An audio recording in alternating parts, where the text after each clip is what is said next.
Good evening, all. ബഹുമാനപ്പെട്ട സംസ്ഥാന president doctor Sunil P K, general secretary doctor Jobin, treasurer doctor Srikanth, managing editor doctor Bijoy, സംസ്ഥാന നമ്മുടെ academic cell അംഗങ്ങളായിട്ടുള്ള doctor Vipin, doctor Abhilash, doctor Minu Krishnan, പിന്നെ പ്രിയപ്പെട്ട എല്ലാ KGMOA അംഗങ്ങളെയും നമ്മുടെ ഇന്നത്തെ ഈ അക്കാഡമിക് പ്രോഗ്രാമിലേക്ക് സ്വാഗതം ചെയ്യുന്നു. അപ്പം ഇന്ന് നമുക്കറിയാവുന്ന പോലെ അനീമിയാണ് നമ്മുടെ വിഷയം. നമ്മൾ ദിവസവും ഡെയിലിയുള്ള നമ്മുടെ പ്രാക്ടീസിന്റെ ഭാഗമായിട്ട്, ജോലിയുടെ ഭാഗമായിട്ട് നമ്മൾ കണ്ടുവരുന്ന, എല്ലാ ദിവസവും നമ്മൾ മാനേജ് ചെയ്യേണ്ടി വരുന്ന ഒരു കണ്ടീഷൻ തന്നെയാണ്. എങ്കിലും അതിനകത്ത് നമുക്ക് പ്രൈമറി ലെവലിലും എങ്ങനെ ഇവാലുവേറ്റ് ചെയ്യാമെന്നുള്ളതും എങ്ങനെ മാനേജ് ചെയ്യാമെന്നുള്ളതിനെ പറ്റി കൂടുതലായിട്ട് മനസ്സിലാക്കാൻ വേണ്ടിയിട്ടാണ് നമ്മുടെ ഇന്നത്തെ ഈ ടോക്ക്. നമ്മുടെ സ്പീക്കറായിട്ട് പിന്നെ കൊച്ചി അമൃതയിൽ നിന്നുള്ള ഹെമറ്റോളജിസ്റ്റ് ഡോക്ടർ മോനിഷ നമ്മളോട് ജോയിൻ ചെയ്തിട്ടുണ്ട്. ഡോക്ടർ മോനിഷയെ നമ്മുടെ എല്ലാവരുടെയും പേരിൽ സ്വാഗതം ചെയ്യുന്നു. അതോടൊപ്പം നമ്മുടെ ADHS മീനാക്ഷി മാഡം കൂടി നമുക്കറിയാവുന്ന പോലെ ഈ അനീമിയക്കെതിരായിട്ട് നമുക്കൊരു നാഷണൽ ലെവൽ പ്രോഗ്രാംസും ഉണ്ട്. അതായത് INP എന്നൊക്കെ പറയുന്ന national iron plus initiative, anaemia Mukt Bharat ഉണ്ട്. അതായത് അതുപോലെ തന്നെ സ്റ്റേറ്റ് പ്രോഗ്രാം വിവാ ക്യാമ്പയിൻ ഒക്കെ നമ്മുടെ സ്റ്റേറ്റ് റൺ അല്ലെങ്കിൽ നാഷണൽ പ്രോഗ്രാമായിട്ട് നടക്കുന്നുണ്ട്. അപ്പം അതിനെപ്പറ്റി സംസാരിക്കാനായിട്ട് നമ്മുടെ ADHS മീനാക്ഷി മാഡം കൂടി ജോയിൻ ചെയ്യാമെന്ന് പറഞ്ഞിട്ടുണ്ട്. മാഡം വേറൊരു മീറ്റിങ്ങിനിടയ്ക്ക് ആയതുകൊണ്ട് മാഡം ഇടയ്ക്ക് ജോയിൻ ചെയ്യുന്ന സമയത്ത് നമ്മളൊന്ന് കുറച്ച് നേരത്തേക്ക് മാഡം നമ്മളോട് സംസാരിക്കും. അപ്പോൾ ഇപ്പം നമുക്ക് പ്രോഗ്രാം സ്റ്റാർട്ട് ചെയ്യാം. സ്പീക്കറെ ഇൻട്രൊഡ്യൂസ് ചെയ്യാൻ വേണ്ടി നമ്മുടെ അക്കാഡമിക് സെല്ലിലെ ഡോക്ടർ അഭിലാഷിനെ ക്ഷണിക്കുന്നു. Good evening to all. Today's theme is anemia. നമുക്കിന്ന് ഡോക്ടർ പ്രവീൺ പറഞ്ഞ പോലെ നമ്മളെ പ്രൈമറി ലെവൽ, താലൂക്ക്, ജില്ലാ ഹോസ്പിറ്റൽ ലെവൽ എല്ലായിടത്തും നമ്മളിത് കാണുന്നതാണ്. ഇതൊരു ബേസ് ലൈൻ വർക്കപ്പ് നമുക്ക് എങ്ങനെ തന്നെ ചെയ്യാൻ പറ്റും, എത്ര ക്വിക്കായിട്ട് കാര്യങ്ങൾ ചെയ്യാൻ പറ്റുമെന്ന് നമുക്കൊരു അവയർനെസ് ഉണ്ടാകേണ്ടത് ആവശ്യമാണ്. പിന്നെ നമ്മളോട് സംസാരിക്കാനുള്ള ഡോക്ടർ മോനിഷ ഹരിമാധവനാണ്. Dr. Monisha did her MBBS at Government Medical College, Tirunelveli, did her MD General Medicine at Government Medical College, Thiruvananthapuram, and did her doctorate in National Board in Hematology at Narayana Hrudayala, Bangalore. And she is currently working at Amrita Institute of Medical Science, Kochi, as assistant professor. Welcome, Dr. Monisha. We can start the meeting without any further delay. Thank you, Dr. Abhilash, for that warm welcome. Am I clear? Your video is not visible. Audio is okay. Audio is okay. So sure. So good evening, everyone. So I've chosen a fairly common topic. I'm sure all of us would be seeing a lot of patients who are presenting with low hemoglobin in our day-to-day practice. So I thought I will discuss about it. Maybe there are some points, maybe there is something new that I can contribute today in the discussion. So first of all, the definition of anemia, it is very clear. So WHO has got specific cutoffs as to what has to be called as anemia. So we have a HB of below the 2 standard deviation mean for age and sets as anemia. So in females, a hemoglobin of less than 12, and in the case of males, a hemoglobin less than 13.5 is classified as anemia. Whereas in the case of children of 6 months to 6 years, I think I just lost it again. Is my PPT visible? Yeah, it's visible. Okay, sure. Slide is visible. Yeah. So in case of a pregnant women, HB of less than 11, whereas in the case of children of 6 months to 6 years, HB of less than 11 is classified as anemia.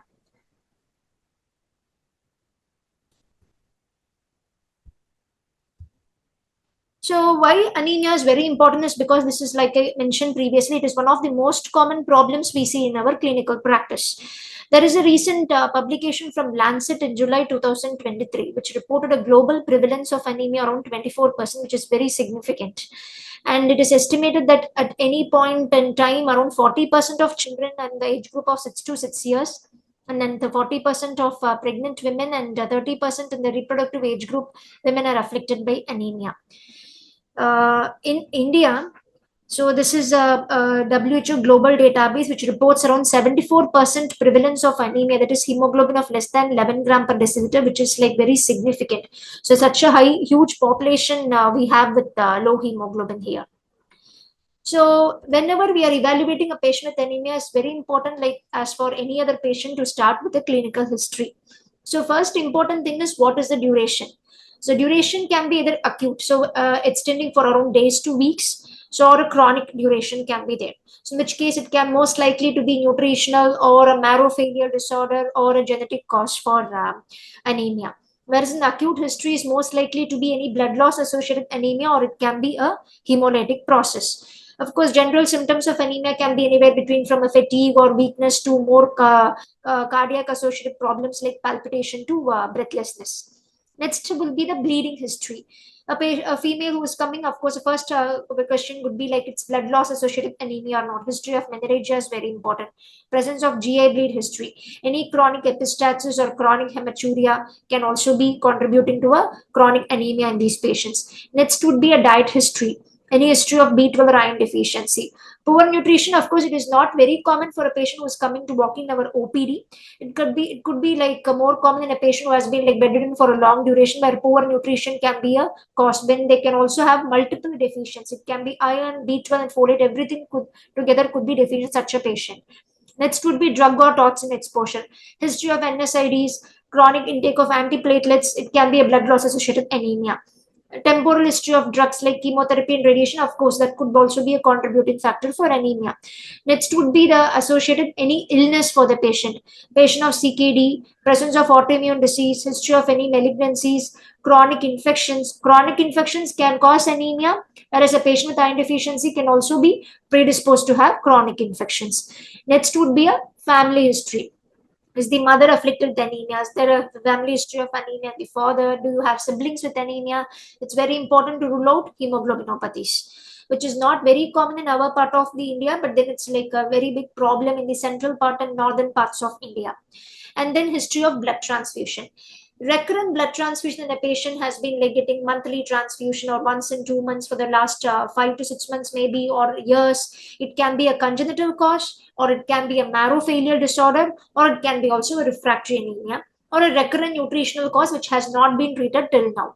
Of course, history of infections is very important. History of tuberculosis, malaria, which can produce hemolytic anemia or anemia of chronic disease, hookworm infestation, even though it is rare, it does occur in immunocompromised patients or patients who have been like poor diet. You do see like every now and then hookworm infection in patients.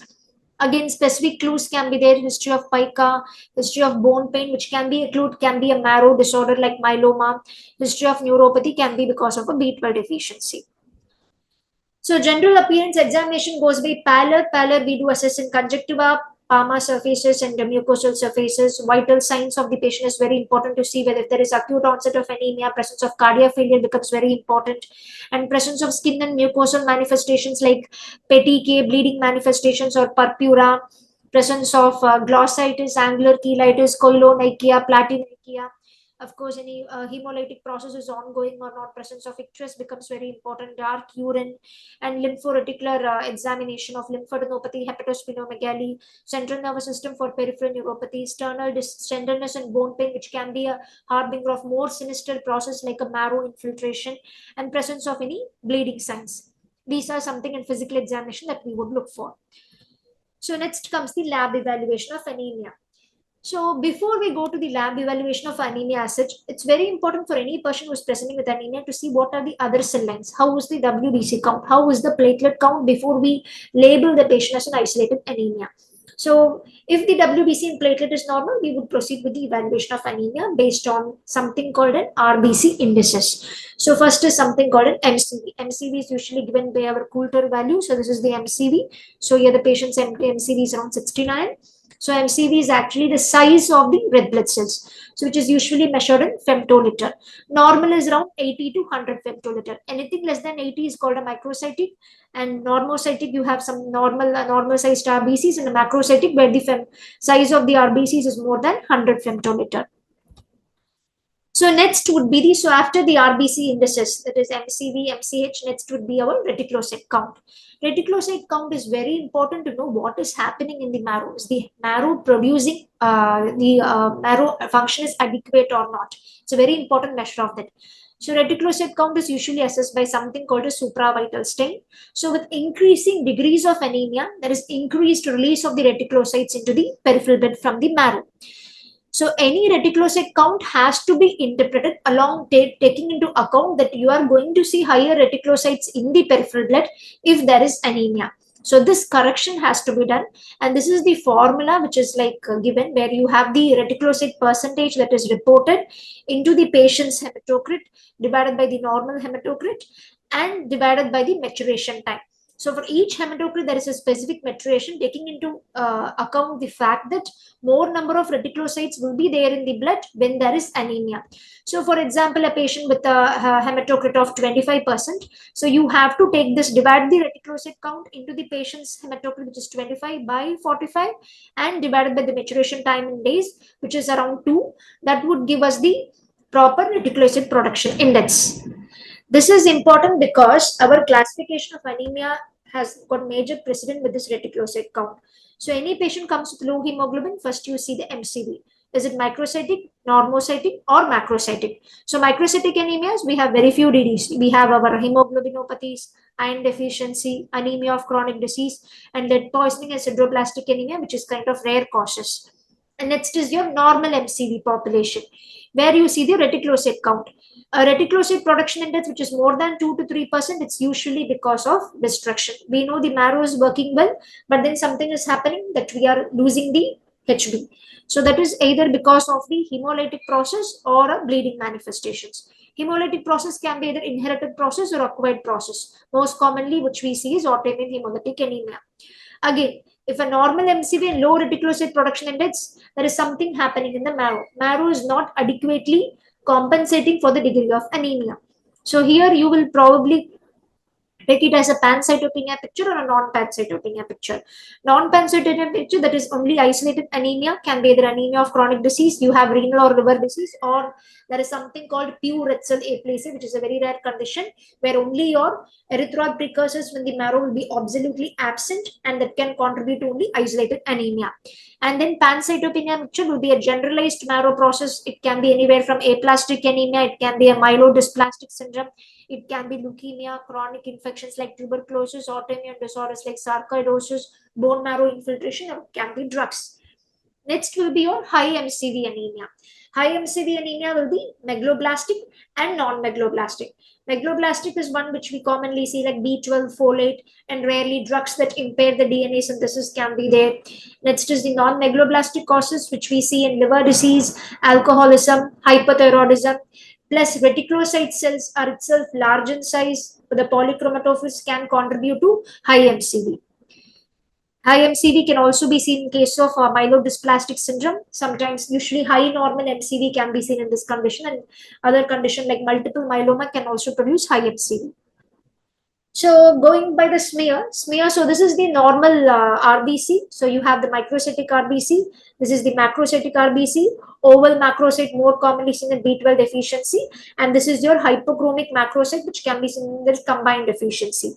So this is the hypochromia and variable and increasing degrees of hypochromia which is seen, and this is the polychromasia, which is because of the reticulocyte count. This is due to the RNA content, and the a multitude of shape variations that can be seen is like target cells, which is seen in hemoglobinopathy, iron deficiency, acanthocytes that is seen in systemic diseases, spirocytes which is in autoimmune hemolytic anemia.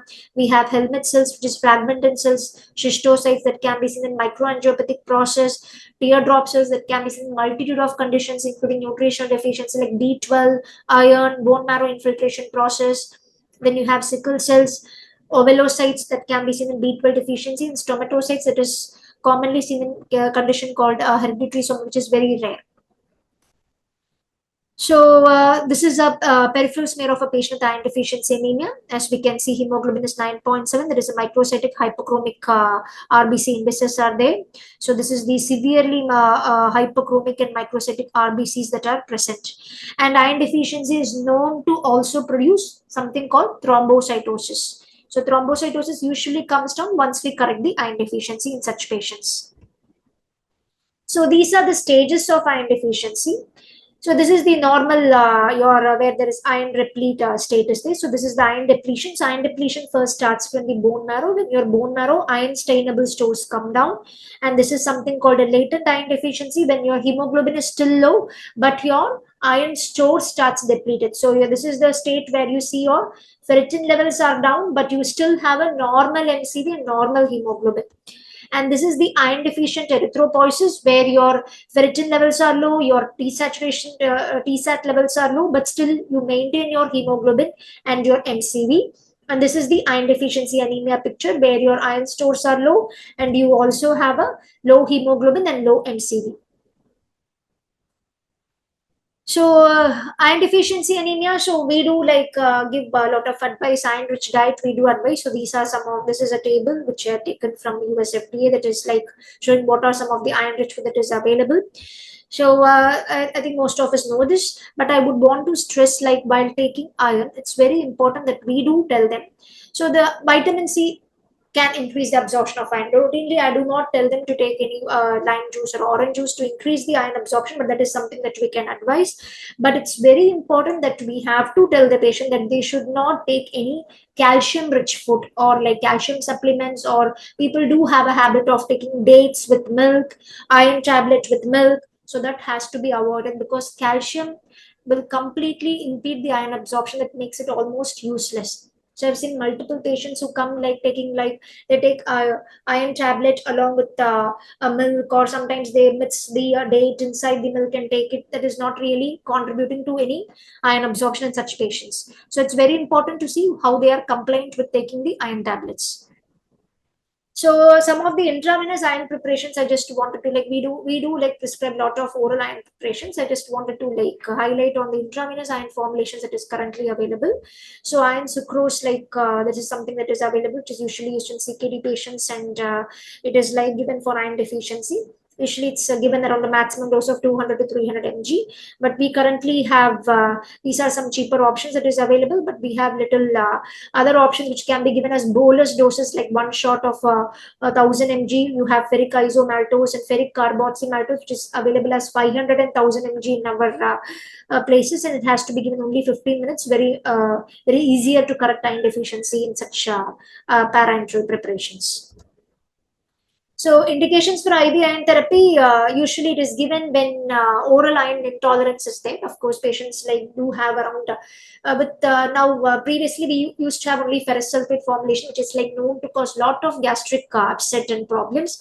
And currently the preparations like ferric gluconate, they are like more ferric citrate, and they are more they are less problematic, and people are able to tolerate it more.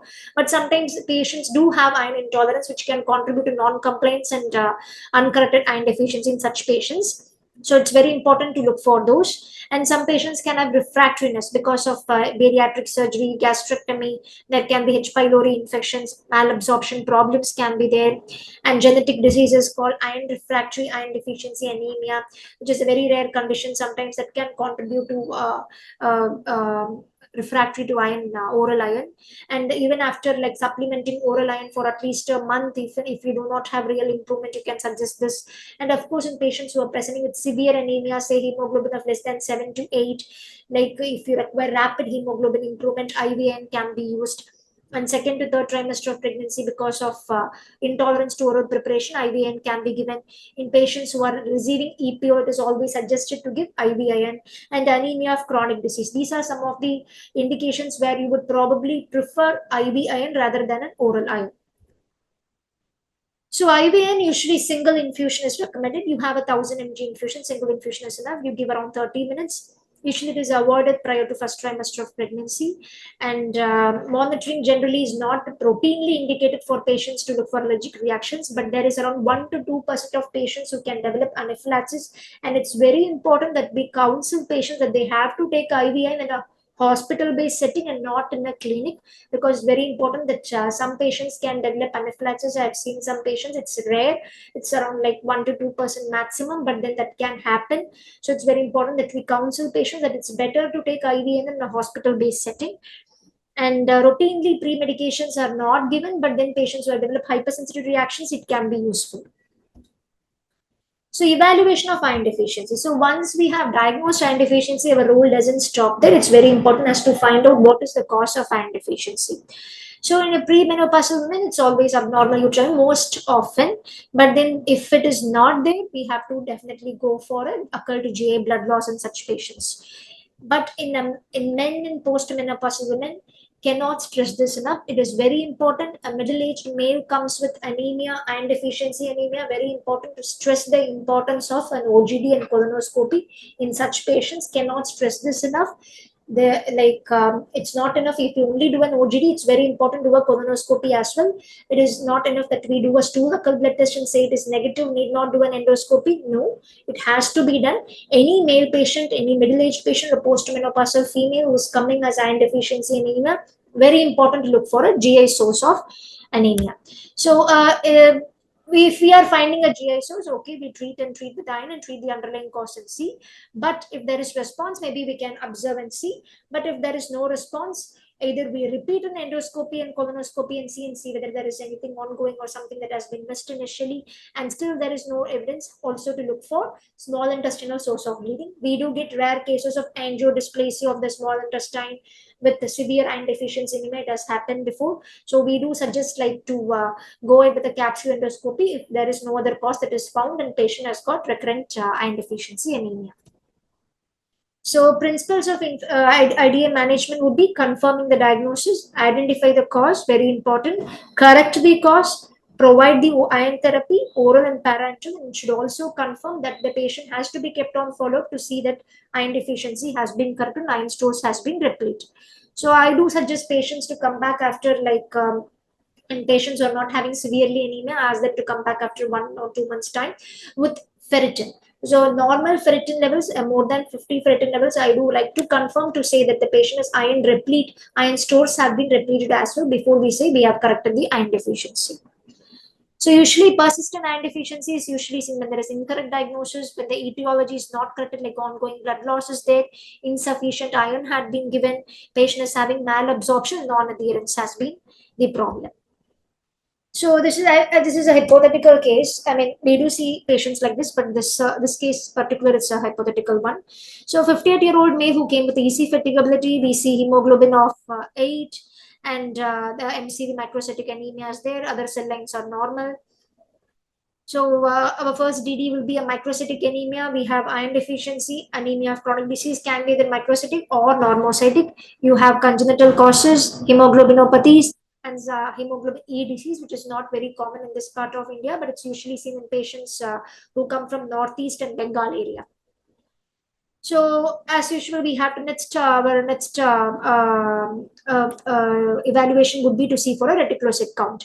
So our patient's reticulocyte count was 1.2%. I went on to do a corrected reticulocyte count, which would be a observed reticulocyte count person into patient's hematocrit by the normal hematocrit. Then you calculate the reticulocyte production index. This 2 is for the hematocrit. This is the number of days that the reticulocytes are staying extra in the peripheral blood for the anemia. So our patient's reticulocyte production index is 0.4. Anything less than 2 is taken as hypoproliferative anemia. Iron indices were done. So we see a low ferritin, serum iron levels are low, TSAT is very low, and TIBC is high. So next step would be to calculate the iron deficit. This is the standard formula to calculate the iron deficit. 2.3 into body weight into hemoglobin deficit, which is the normal hemoglobin minus the patient's hemoglobin, plus 1000 mg is for the repleting the iron stores as well. So this patient, we gave 1500 mg of iron. He received iron-rich diet as well. After 1 month, we asked review. By this 1 month, we are expecting the hemoglobin to be normalized in this patient because we have given a IV iron. For an oral iron, it will take anywhere between 6 to 8 weeks for the hemoglobin to normalize. But with the IV iron, we expect the hemoglobin to normalize by somewhere between 3 to 4 weeks. So then we see he remains to be microcytic, but ferritin levels has been repleted. His ferritin levels are more. So then we calculate the Menzer index, and we see his Menzer index is 11.9. Anything less than 13 is highly suggestive of a thalassemia, right? So this is one of the important reasons why we keep this patient on follow-up, especially patients of reproductive age group, females who have iron deficiency anemia. Very important, we follow the patient, see that the iron stores have normalized, MCV is normalized, and the hemoglobin is normalized as well. This is even though it is not very common in Kerala, we do see every now and then patients who come with this thalassemia trait.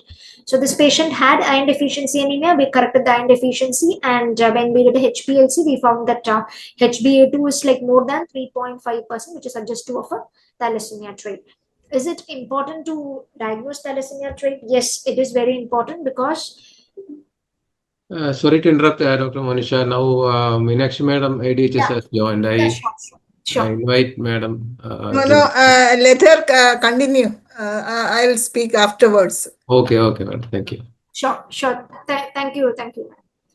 So, it's very important to diagnose thalassemia trait, especially in reproductive age group, because a patient with thalassemia trait who would probably marry another patient who is like thalassemia trait and undiagnosed, they can have a 25% risk of a child born with thalassemia major. Thalassemia major is a chronic debilitating condition requiring blood transfusion throughout life. Such high morbidity and mortality, usually patients their survival do not extend beyond 25 to 30 years of age with best care. So it's very important that we diagnose thalassemia trait patient, especially a reproductive age group, male or female, who are presenting with iron deficiency anemia. So in this patient who is 58-year-old male, we would probably put him on folic acid supplementation for lifelong because of the presence of hemolytic disorder like thalassemia trait, and we would probably counsel that the patient, if they have like children in the family who are not married, they have to get tested to see they have carried this thalassemia trait as well.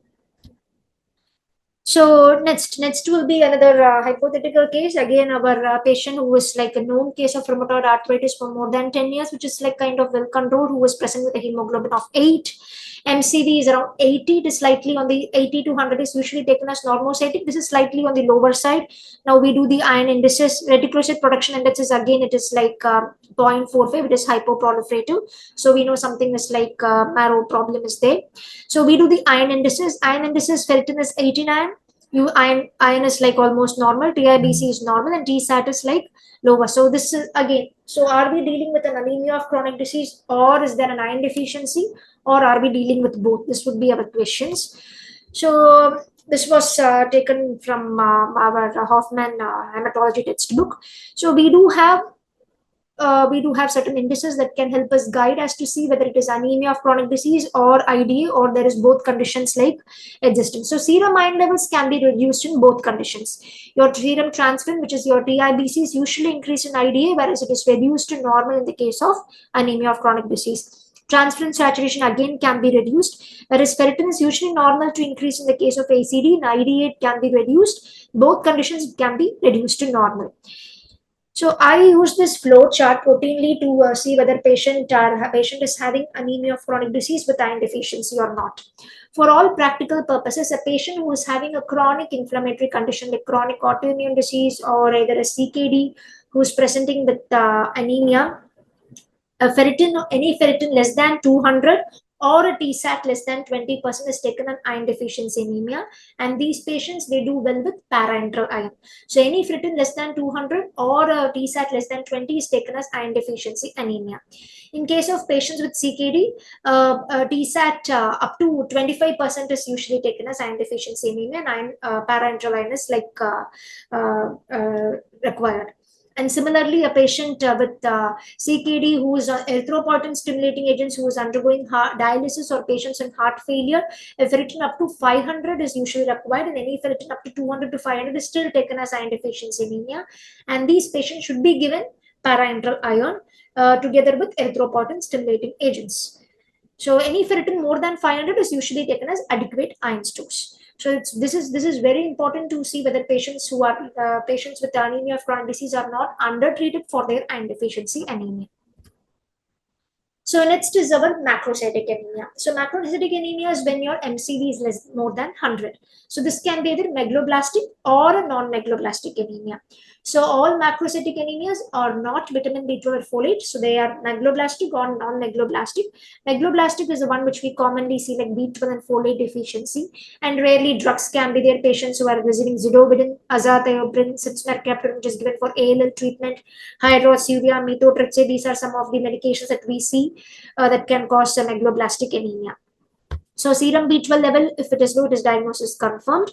And methylmalonic acid and homocysteine are more sensitive tests, which can be increased in patients who are still having a low normal B12, but with features of B12 deficiency.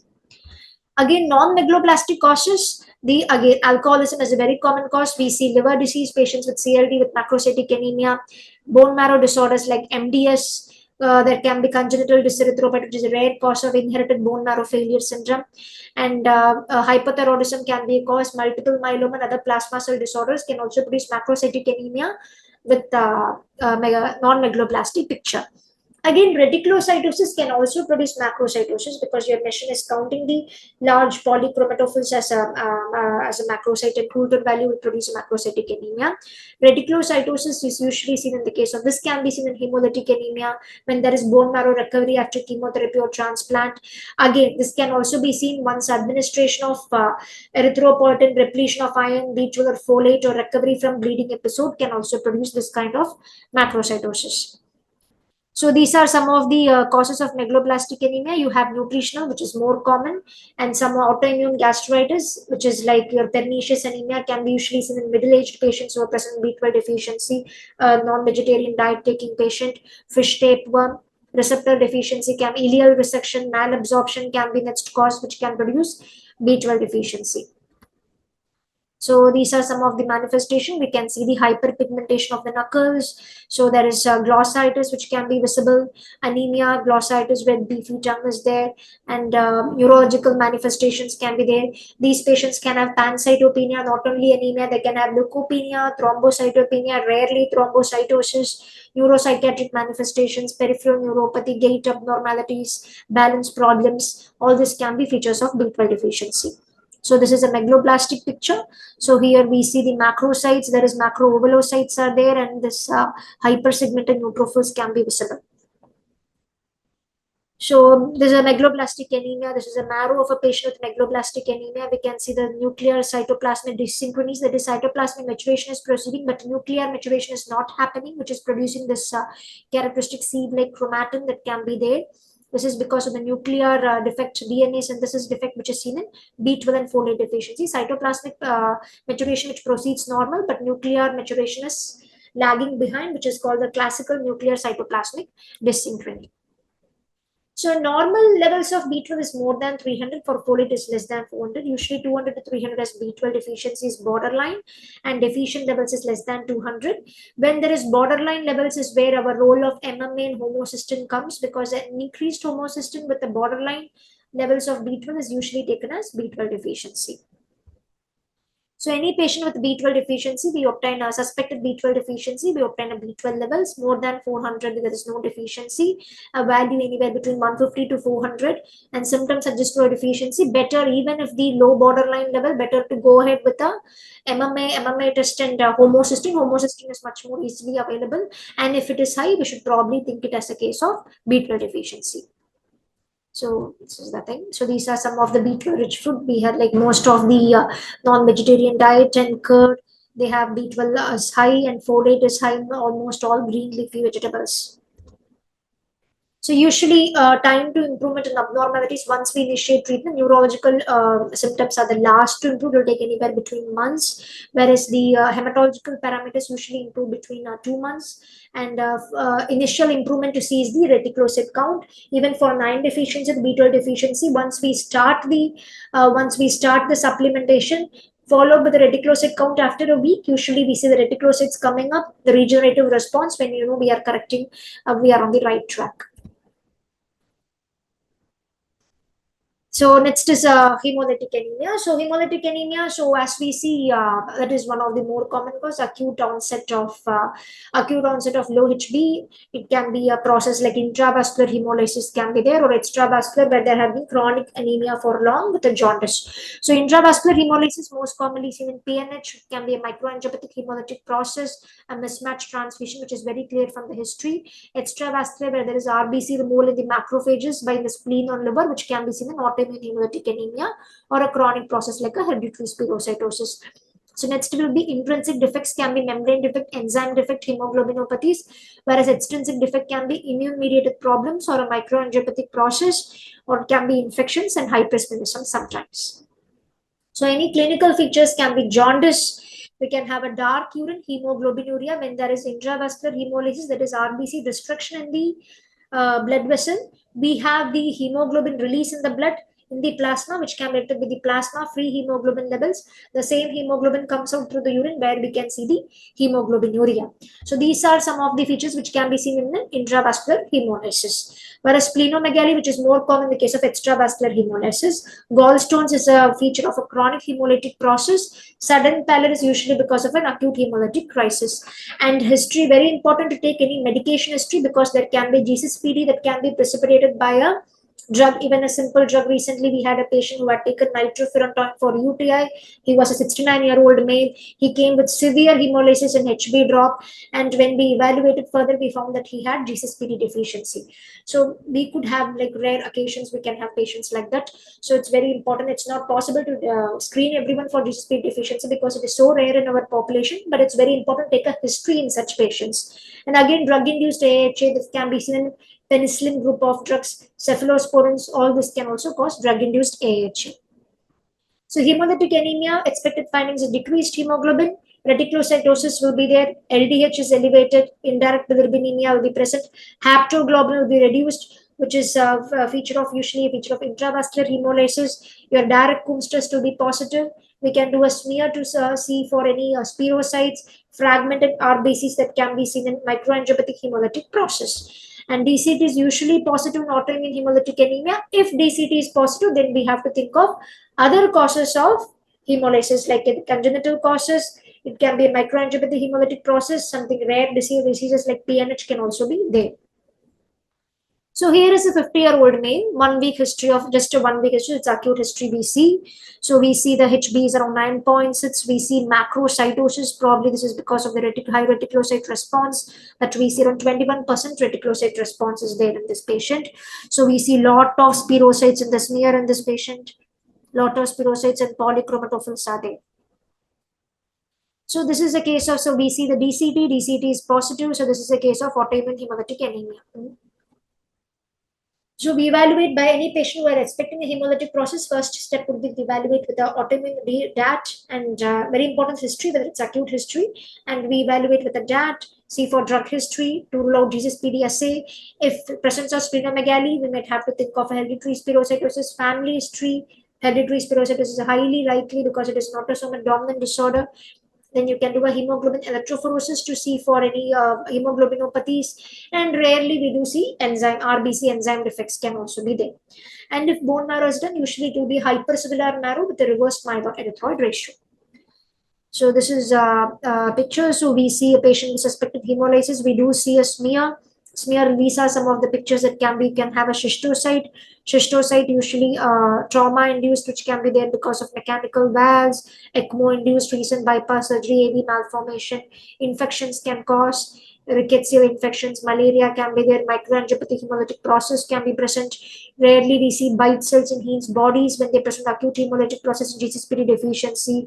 Elliptocytes is a very rare condition, L2 elliptocytosis. Spirocytes is usually seen in autoimmune hemolytic anemia process, where you have to look for a drug exposure.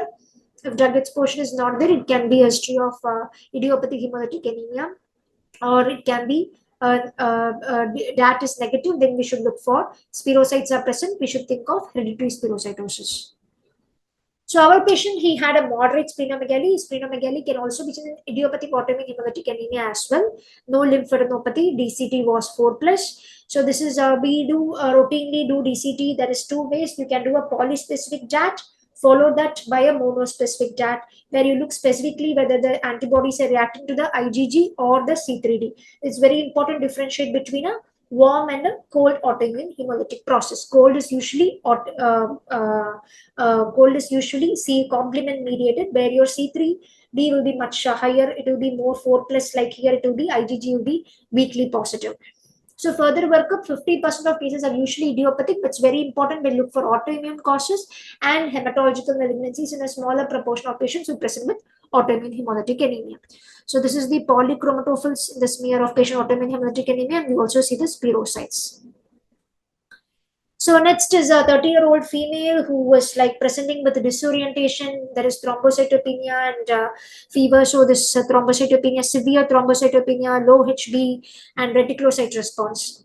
So this is something that is a hematological emergency. This patient is like, we see the smear. As you can see, lot of fragmented RBCs are visible. So this is clear-cut a case of TTP. So TTP, it's very important to like treat emergency this patient. So any thrombocytopenia with anemia with this kind of picture, reticulocyte response, very important to note TTP. Treatment has to be emergency. If treatment can be instituted, 80%, otherwise 80% mortality in patients with untreated TTP can be seen. Treatment is either with plasma exchange. So we have the plasmic score, which can help us to predict the severity of TTP in patients, where you can take the platelet count, evidence of hemolysis, presence of active disorders like cancer or a transplant, or a presence of MCV. INR should be less than 1.5, usually renal failure for to rule out a case of TTP. So these are thrombotic microangiopathy. So TTP is the most common thing, and even DIC can produce fragmented RBCs. HUS, which is more renal failure, is more predominant rather than thrombocytopenia. Again, pregnant patient with this picture, you will always suspect of HELP syndrome. APLA can produce this, and drug associated can be there. Malignant hypertension, some of the causes, and a lot of drugs can also produce a TMA like picture. So here, this is transfusion dependent anemia. So this a patient 3-year-old child who is transfusion dependent anemia. We can see the severely macrocytic and hyperchromic RBCs, target cells. We see the NRBCs here. So this is a patient of thalassemia major. And so this is a sickle cell, lot of sickle cells which can be seen in the smear. So these are some of the causes of inherited causes of hemolytic anemia. So our third case is again our middle-aged male who's coming with a HB of 8. We see a macrocytic picture, but then we see other cell lines, that is mild thrombocytopenia, mild leukopenia. We do see a reticulocyte production index, which is 1.4. That is again a hyperproliferative. Anything less than 2 is taken as hyperproliferative. So again, as per macrocytic anemia evaluation, look at B12, folate levels, they were normal in our patient. There is no organomegaly. Peripheral smear did show macroovulocyte, teardrop cells, and hyposegmented neutrophils. Bilobe neutrophils were there. Other systemic disorders have been ruled out.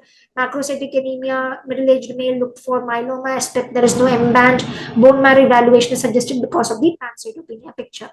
So this is the bone marrow of the patient. We see severe dyserythropoiesis, mitotic figures are there, multinucleated erythroid precursors, multinucleated megakaryocytes are seen in this patient. All this is like features of myelodysplastic syndrome.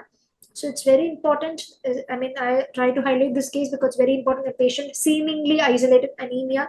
Anemia was very severe, but when we looked closely, you could see that there is mild thrombocytopenia, mild leukopenia. We had a normal B12 and folate level. Yes, it's like it's probably like this. These are clues suggest that it could be a bone marrow failure disease.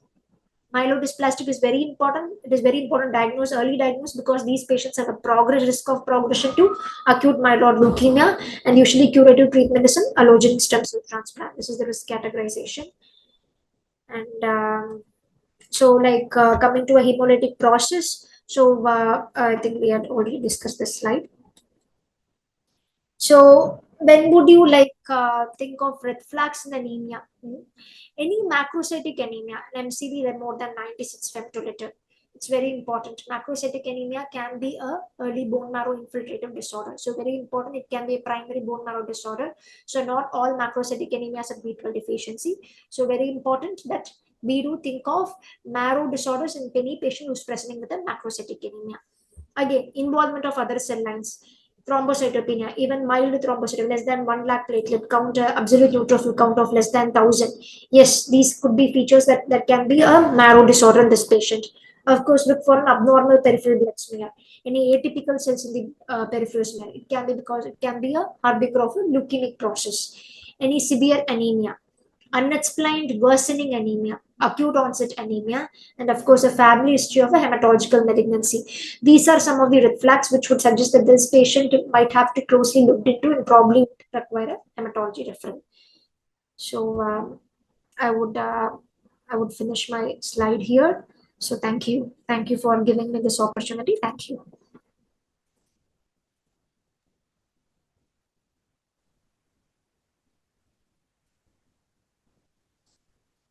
Thank you, Dr. Monisha, for the enlightening talk. Now I invite Meenakshi Madam for giving an overview of the state programs and all. Madam ഉണ്ടോ? Madam ഉണ്ട്. Madam mute ആണ്. Okay, thank you, Dr. Praveen. And good evening, all. Actually, I couldn't hear much about the deliberations by Dr. Monisha, but I have heard few.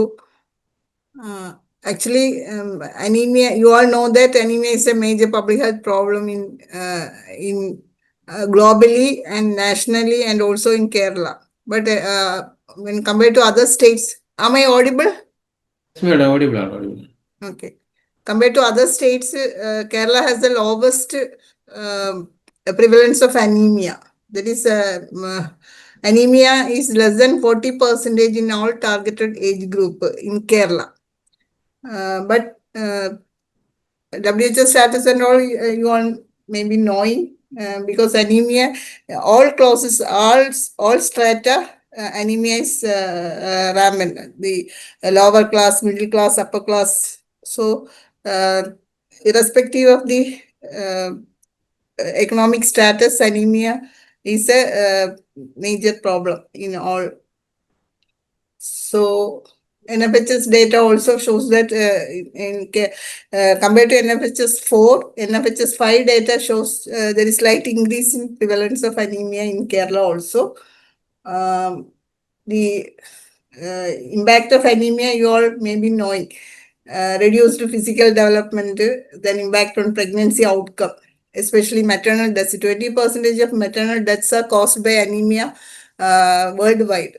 And a lot of other complications also happen. Then reduced cognitive development in children, and also economic impact is also there. So in Kerala we have started the Viva Kerala program, that is Vilarchayil Ninnum Valarchayilekku, which was inaugurated by our Honorable CM on 18 February 2023 at Kannur district. So we have targeted the women of age group 15 to 59 years. Our target was 1.05 crores women in this age group. And also out of that, 1.6 lakhs were tribal women. And 13.75 lakhs were coastal women. Coastal women means except Pathanamthitta, Kottayam, Idukki, Palakkad and Wayanad districts, all other districts, the coastal women accounts for 13.75 lakhs. That was the target. And actually we have done the testing in two ways. That is, one is facility-based testing and one is community-based testing. Facility-based testing means those who have come to the facilities, that is for routine blood examination and all. We have taken the hemoglobin value of women tested in the age group 15 to 59 years. So that is the facility-based testing, which is almost accurate reading. But community level testing is a point of care test using the hemoglobin meter, and at subcenter level or at ward level, the field health staff, that is the JPHNs or the MLSP, their team, the JAC team, Janagya Arogya Kendram team, they have conducted this testing, and the results may not be that accurate because of the hemoglobin meter. They have errors due to procedure problems, or machine itself has its own problems. So high values or very low values, the outliers will be again tested by using this facility basis, that is the lab test.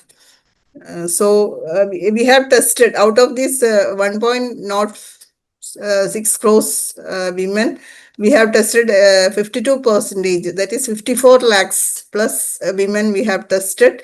And out of that, the anemia detected was 51%. 52% tested.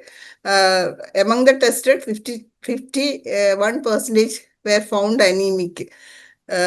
Regarding the severity, 26% had 28% have mild anemia, 22% have moderate anemia, and 0.9% have severe anemia. That was the analysis showed. And there is wide variation among the districts for this testing. Idiki and Pathanamthitta has tested maximum, that is 75%. Then Idiki also tested more. Idiki has 73% testing. Then Kottayam 65% testing. Kollam 64%. The least tested testing was done at Palakkad. That is only 29% of the targeted population were tested in Palakkad, followed by Trivandrum 36%. So that was the testing status. And among the anemics, I have told we have done an interim analysis of this test. 28 lakhs women were tested. That is the interim analysis done. 48.8% have no anemia, 28.1% have mild anemia, then 22% have moderate anemia, and 0.9% have severe anemia. Idiki has the least anemic women, that is 35%. Palakkad has the highest anemic detected, that is 65%. I have already told that Palakkad has the least tested, but among the least tested, the high prevalence of anemia was also detected in Palakkad, that is 65%, and out of that, severe anemia was 3.7% in Palakkad. And following Palakkad, Wayanad is also having 2.2% severe anemics. Wayanad, as you all know, there is sickle cell anemia and thalassemia. People are there. So that may be the reasons. And also tribal population is also there. So that may be the cause. And out of this tested, treatment is the we actually could not follow up the anemics properly in the first phase because the Google spreadsheet and the data capturing was not that good in the first phase. So after testing, we have tested around 54 lakhs target women till October 10th, October 10, 2024. By October 10-ാം തീയതി 2024 October 10 വരെ നമ്മൾ 54 ലക്ഷത്തോളം സ്ത്രീകളെ test ചെയ്തു. അതിൽ 51% പേർക്ക് anaemia ഉണ്ടെന്ന് കണ്ടെത്തി. അതിൽ 26% have moderate anemia, 23% have had 27% had mild anemia, 23% had moderate anemia, and 1% have severe anemia. But treatment, only 72% were given treatment. That was the data showed, but I don't know whether it is true or not. We have actually we have started the Viva program in February 18, 2023. The March 16th ഇതിന്റെ guide lines നമ്മൾ ഇറക്കി. Doctor Hitha Kozhikode medical കോളേജിലെ haematology ഡിപ്പാർട്ട്മെന്റിലെ associate പ്രൊഫസറായിരുന്നു. അപ്പോൾ doctor ഹിതയാണ് ഈ അനീമിയയുടെ ട്രീറ്റ്മെന്റ് ഗൈഡ് ലൈൻസ് പ്രിപ്പയർ ചെയ്തത്. That was vetted by our state medical board members doctor Aravind and doctor Chandini.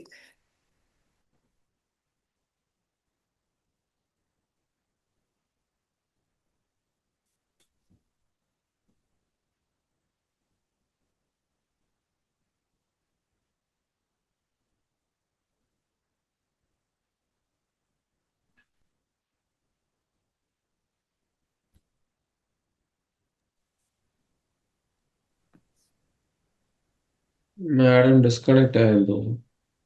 Madam disconnect ആയെന്ന് തോന്നുന്നു.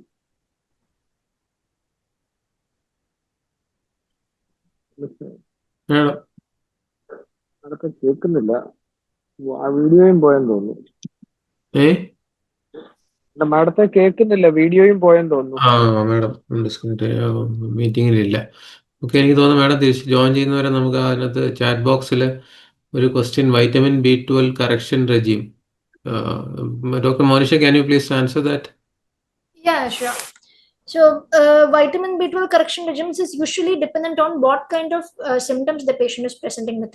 You have like two kind of deficiency. One patient is like proper neurological symptoms presenting with pancytopenia picture. It's very important that we start a parenteral preparation for such patients. So parenteral preparation, we are available.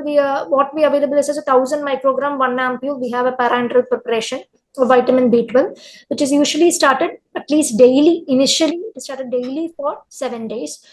This is for patients who are presenting with symptomatic anemia with a pancytopenia picture plus or minus neurological symptoms. So this is where you want a quicker response. So these patients you start with irrespective of the etiology. They can be a vegetarian diet induced or it can be pernicious. You start parenteral preparations, 1000 microgram intramuscular or IV, which can be given daily for 1 week, followed by once weekly for 1 month. So this is the initial schedule. So daily for 1 week, followed by once weekly for 1 month, and then later on you can either continue it once in 2 months or once in 6 months, depending on what is the cause of B12 deficiency. For patient who is found to have pernicious anemia, for usually seen in middle-aged person with other autoimmune disorders, some kind of GI manifestations will be there, or when you're suspecting malabsorption, it's very important that you continue parenteral preparation. After 1 month, it can be either once in 2 months, you can either continue, once in 6 months. That has to be continued lifelong. So this is one group of patients where you have symptomatic anemia and presenting with severe manifestations of B12. Other spectrum would be patients who are like probably doing a general checkup with a mild anemia, found B12 deficiency. You can either start with a weekly once parenteral preparation, or you can put them on a oral B12 preparation. So this is suitable for patients who are vegetarian. We are suspecting nutrition induced B12 deficiency with mild anemia symptoms, who are otherwise asymptomatic. They can be given even oral B12 preparation. We have a quick cobalt sublingual preparation available that can be given. It has got 1500 microgram of B12 in that can be given daily. So this is how like we divide and treat B12 deficiency. I mean, is it clear? Yeah, it's clear. Next one is Dr. Abhilash has asked indications for transfusion. So there is no like specific cutoff other than where you suspect a heart failure, where you want to keep a hemoglobin of 8. Patients like pre-op, you want to keep a hemoglobin of 8. Otherwise, there is no specific cutoff. It is usually the onset of anemia. How severe is the anemia? A patient who is coming with a chronic anemia, HB of even 4 to 5, we don't regularly transfuse. If you find like it's either iron deficiency or B12 deficiency and patient is having chronic anemia for long, there is no like cutoff where you will probably treat the iron deficiency, you treat the B12 deficiency, the hemoglobin will increase by itself. But this is different for patients who are symptomatic. For symptomatic patients, any HB becomes significant. So a patient who was completely normal but now presents with a hemoglobin of like say 7, and he's like symptomatic, has got like cardiac symptoms, fatigue, tiredness, even with a higher hemoglobin cutoff, we do transfuse. Even a hemoglobin of more than 8 cutoff, you do transfuse a patient who is like severely symptomatic.